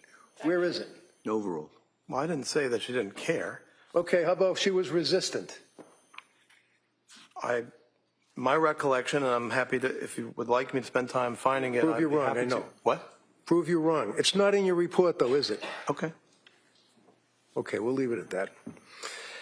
Now, you had mentioned, sir, I believe, that the DSM is something that you all use in your diagnoses of people, right? Yes. And one of the things that you are here to testify about would be postpartum issues, postpartum psychosis, postpartum depression, right? Are you referring to postpartum psychosis, the disorder, the proposed disorder, or as a symptom? Well, when you come in here as an expert, hired by the DA to tell this jury that this woman was not suffering from postpartum psychosis, and you in your testimony refer to the fact that you use the DSM to guide you, if that's the right word, in your diagnoses, would you agree with me that that's a fair statement? That the DSM is the standard for making diagnoses? Yes. Right. It's not a very good standard, though, is it? Well, it is the standard. It is the standard. How about, are there other standards, sir, that, like, for example, World Health Organization, International Disease Control, IDC, have you ever heard of them? Yes. Okay. Does the IDC, what does that stand for? The ICD, What does that stand for? the International Classification of Disease. Does that classify postpartum psychosis? I think it actually does not. Does it classify, you think, or you sure? My recollection is that it does not. Okay. How about postpartum depression? Does the international category indicate that? I'm not sure. We in the United States. No. use the I'm DSM. asking about the other, the ICD or whatever it is. I don't know. Okay, that's good enough. This here is what you're talking about, the DSM though, right? 5 TR, text revision, right? Yes. And you're talking about the fact that at some point in DSM-6, there it appears as though postpartum depression, postpartum psychosis will be added into the DSM-6. Is that correct? Who said that? I'm asking you if that's what you mean when you told the jury about it possibly being put into the next edition. There is a syndrome that's been proposed called postpartum psychosis. So I would differentiate that from the idea that the person of psychosis in a postpartum period. The syndrome, proposed syndrome of postpartum psychosis has not been included, and I am not aware that it is going to be included, although I understand there are calls for that. I would also say actually the movement for DSM-6 is not necessarily active at this point, but I would highlight again, because I wrote my college history thesis on the history of the DSMs. What was it, DSM 1, 2, 3 back then? Well, there's been a classification made by the American Medical Association going back to the end of the 19th century. DSM-1 was in 1952, DSM-2 was in 1968, DSM-3 was in 1980. The major change in 1980 was to fall in, as I discussed earlier, the descriptive model for diagnoses. And that is to say that since DSM-3, diagnostic groups are grouped, or disorders are grouped by what you see, what symptoms we are seeing, not by what we assume is the cause of the illness, and not by any theories about how the illness works. So, since DSM-4 in 1994, as a part of making DSM-4, a literature review was completed by Dr. Ellen Frank, which indicated a roadmap for what to include in terms of postpartum designations. And since then, there's been what's called a specifier. So if you highlight depression, you can add a specifier to say when this depression occurred. The limit is that it's a 4-week limit. So under the rules of DSM, after 4 weeks, you wouldn't necessarily, well, you wouldn't call it postpartum. Postpartum psychosis, and here I'm referring mainly to literature, including a review in biological psychiatry in the last 12 months, is a proposal that there is a type of bipolar disorder called postpartum psychosis, where you can have mania or bipolar attributes, you can have depression, you can have delirium. And so when you think about the rules and the guidelines that have been in place since 1980 for revisions of the DSM, they look for, can this category be sufficiently separated from other categories? And does it help treatment? And over time, even though there have been calls, well, there have been hundreds of diagnoses that have been proposed or requested to be in the DSMs, very few new diagnoses get inserted. And right now, that is the situation for the syndrome called postpartum psychosis, that it is not something that has been approved, and I know there are people who are calling for it. But in the current time... Okay. Okay. Next question. Okay. Please. Thank you. Are you aware, sir, that postpartum psychosis and postpartum depression are pretty much virtually not even mentioned in your DSM-5 TR? I wouldn't agree with that. I was about to say. So you would not agree with it, right? Well, I was about to get to that. Sure you were, but you would not agree with it, right? Is that correct? I don't have a basis to say that. Okay. So looking at, and this is 1,050 pages of people putting together like a cookbook, fair to say, right? No, I wouldn't call it a cookbook. No? Would you agree, sir, that postpartum is referred to, page 147, in sex and gender-related diagnostic issues. Would you agree with that, sir? Is that the introductory chapter? This is the chapter, sir, that is pertinent to bipolar disorder. You're familiar with it, Okay, so it's the bipolar chapter. And referencing 147, sex and gender-related diagnostic issues. You're familiar with that, I imagine, right? That's a subset. I mean, that's a portion of the chapter, I imagine, that describes. Right, it's a paragraph. Issues. Okay. It's a paragraph. Out of 1,000 pages, it's a paragraph. What's your question?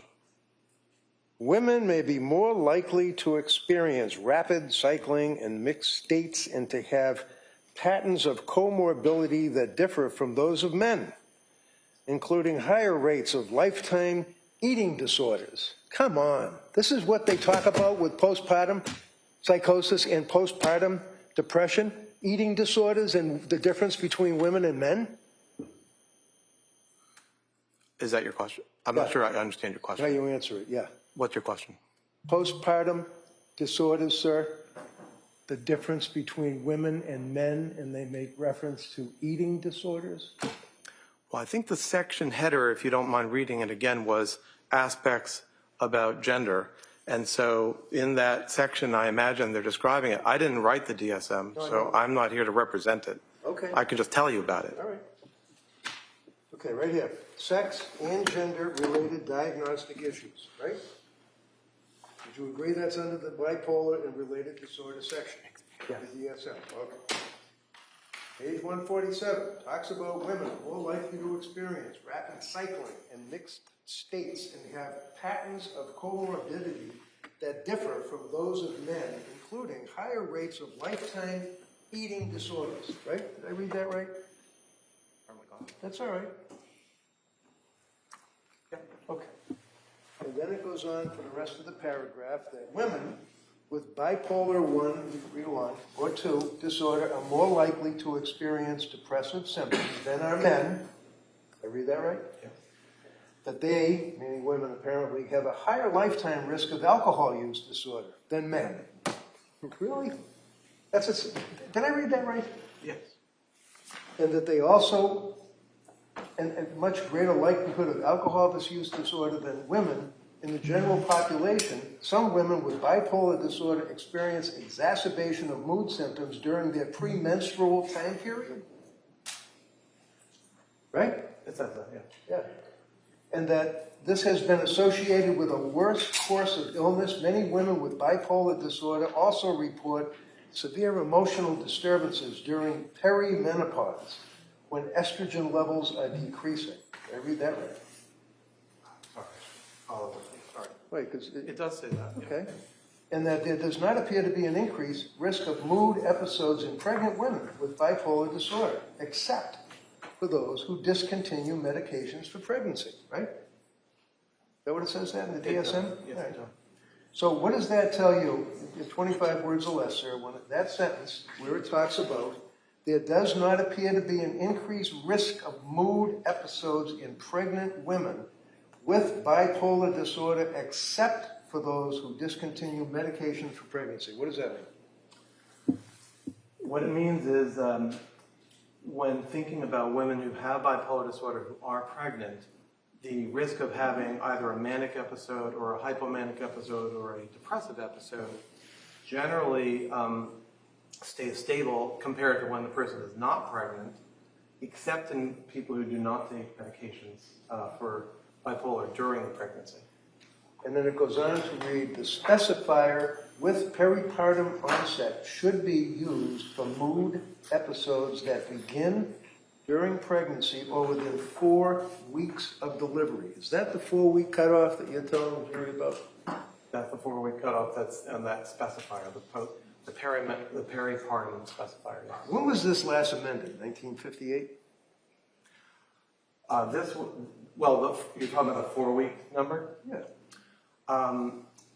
That was created in DSM-4 in 1994. And how about the World Health Organization? What's their cutoff using that term? I don't know. I can tell you that the proponents of postpartum psychosis, the illness, utilize, I believe, 12 weeks, maybe 6 weeks, but not more than 12. How about the, what is it, IDC, ICD? The World Health Organization's International If I Classification. tell you it's a year, would that mean anything to you? It's not 6, maybe 12, it's a year? Does it mean anything to me? Yeah, does it mean anything to you? With regard to what? It's a year. You're talking about 4 weeks, but they're referring to a year. Well, Like, the you're- distinction between the ICD and the DSM is substantial. The DSM... All right. Mr. Reddington, why don't you ask a question? Thank you. So would you agree with me, sir, that the way that women are treated postpartum, after having babies, prior to having babies in Europe is a heck of a lot different than we treat women here, right? Objection. Sustained. So that paragraph that we just went through, we're talking about sex and gender-related diagnostic issues, right? Yes. They mention the words postpartum, period. They mentioned, I don't mean period like the end of the sentence, I mean postpartum, period. They mentioned that, right? Yes. And I read that correct. That's a paragraph, right? Yes. And then out of the 1,050 pages, we can then go to another, page 156, sex and gender-related diagnostic issues. And it makes reference to the gender ratio for bipolar 1 disorder, right? Okay. Would you agree that the gender ratio for bipolar 1 disorder is equal between women and men? Yes. And does it then go on and say that bipolar 2 disorder are mixed, differing by type or sample? There is little or no evidence of bipolar gender difference in the general population, and some, but not all, clinical examples suggest that bipolar 2 disorder is more common in women than in men. Is that right?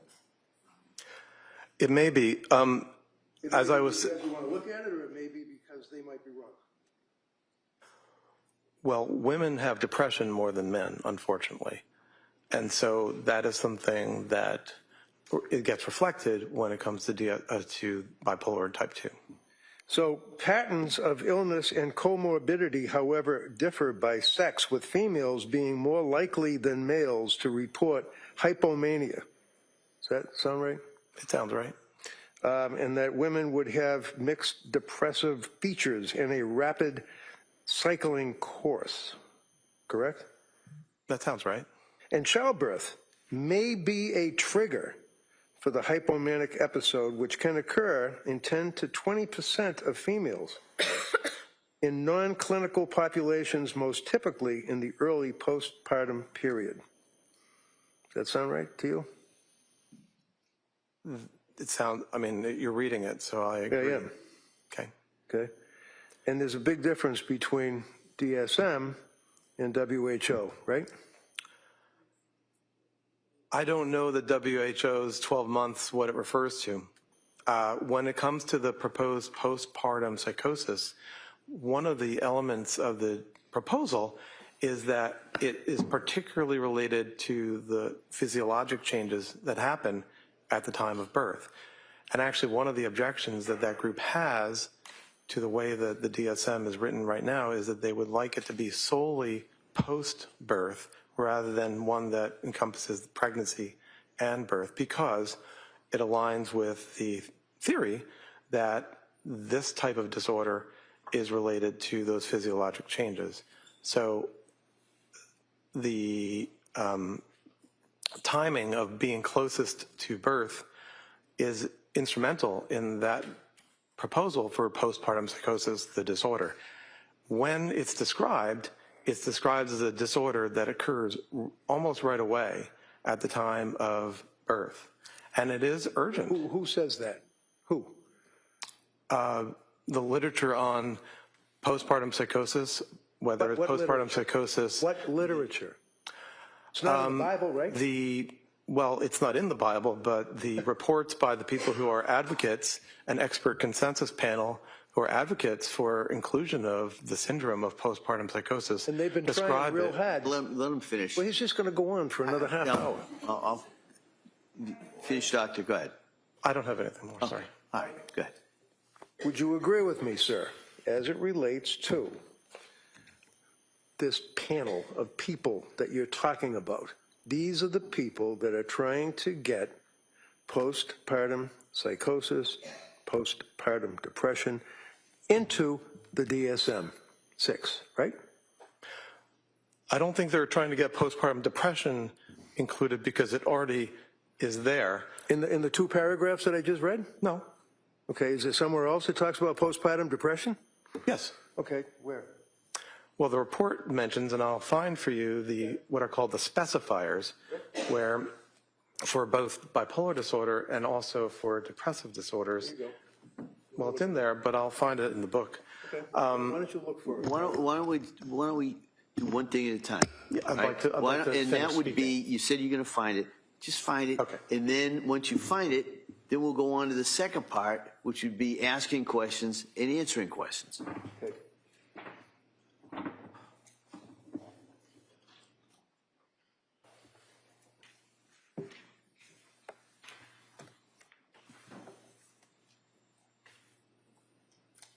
So right here on page 173, Read it. I'll describe what I'm talking about before I read it, if that's okay.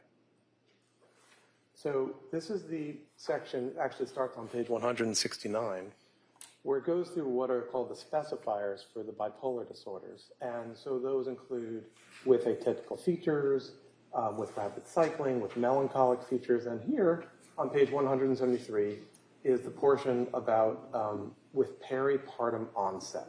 Read it. Read it. Well, let me see how many paragraphs it is. It's many paragraphs. Do you want me to read all the way down? No, that's all right. Just summarize it as best you can. What I would summarize, and a similar passage is in the chapter on depressive disorders, is that it provides a way to designate that somebody's depressive disorder, or in this case their bipolar disorder, had peripartum onset. Now that's important, and they provide a lot of important information there about epidemiology and the course, and the course, by course I mean how it's going to go in terms of the disease.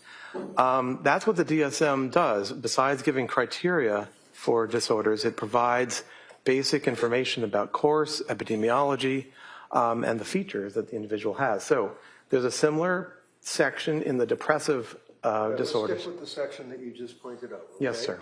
You'd agree with me in a nutshell that talks about with psychotic features, delusions, hallucinations present at any time in the current manic or major depressive episode in bipolar 1 disorder, right? No, I'd have to see what you're reading from. Okay, sure, it's right here. Yeah, but that's a different portion. No, that's what you were reading from. Okay, No, so sir. how about down below here where it says with peripartum onset? Yes, that was what I was referring The to. specifier, what's a specifier? So the system has a way where we can emphasize features of a person's illness. Remember, as I said, the groupings in the DSM revolve around the major psychiatric symptoms. So this is the bipolar chapter, there's a depression chapter, there's an anxiety chapter. So here, the specifier is our way of communicating that the person's problem, in this case, has peripartum onset. Okay. And as if I could connect it all, the emphasis on the proposed postpartum psychosis disorder, they object to it being peripartum. They would like it to be postpartum. And who's they? The authors of the expert consensus group that I referred to published a paper in biological psychiatry in the last year. About what? I mean, psychiatry covers a large ground. Yes. It's a paper that summarizes information about this proposed disorder, highlights their assumption that it is actually a type of bipolar disorder. Can I just interrupt? What disorder are you referring to? The proposed postpartum psychosis disorder. All right. So there is a group of people that are trying, to your knowledge, to get postpartum disorder in the next version of the Bible, right? Effectively, yes, Okay. but I wouldn't use all those words, but yes. Okay. And then when you're referring to the peripartum onset, in one paragraph, you're talking about the specifier applied to current manic, hypomanic, or major depressive episode in bipolar 1 disorder, right? Did I read that right? Well, it's more than just one Okay, paragraph. let's just It goes stick on with- to let's all just the stick next with- All right, counsel, let me see counsel at sidebar here. Just we've got scheduling.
Members of the jury, we're going to break at this point, all right?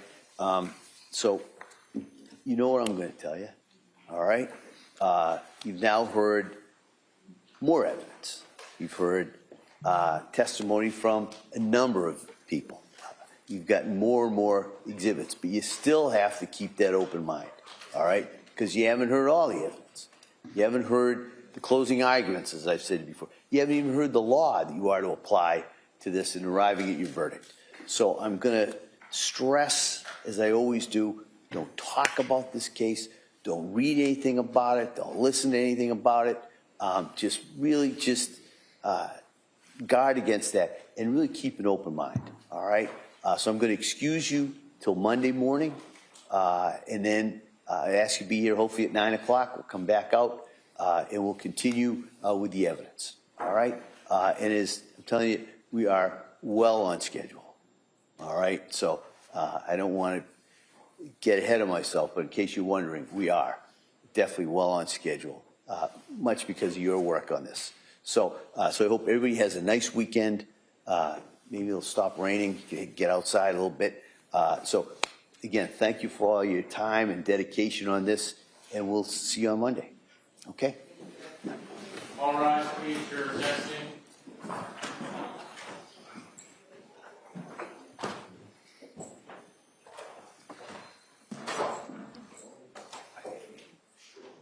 That doesn't need it. Yeah.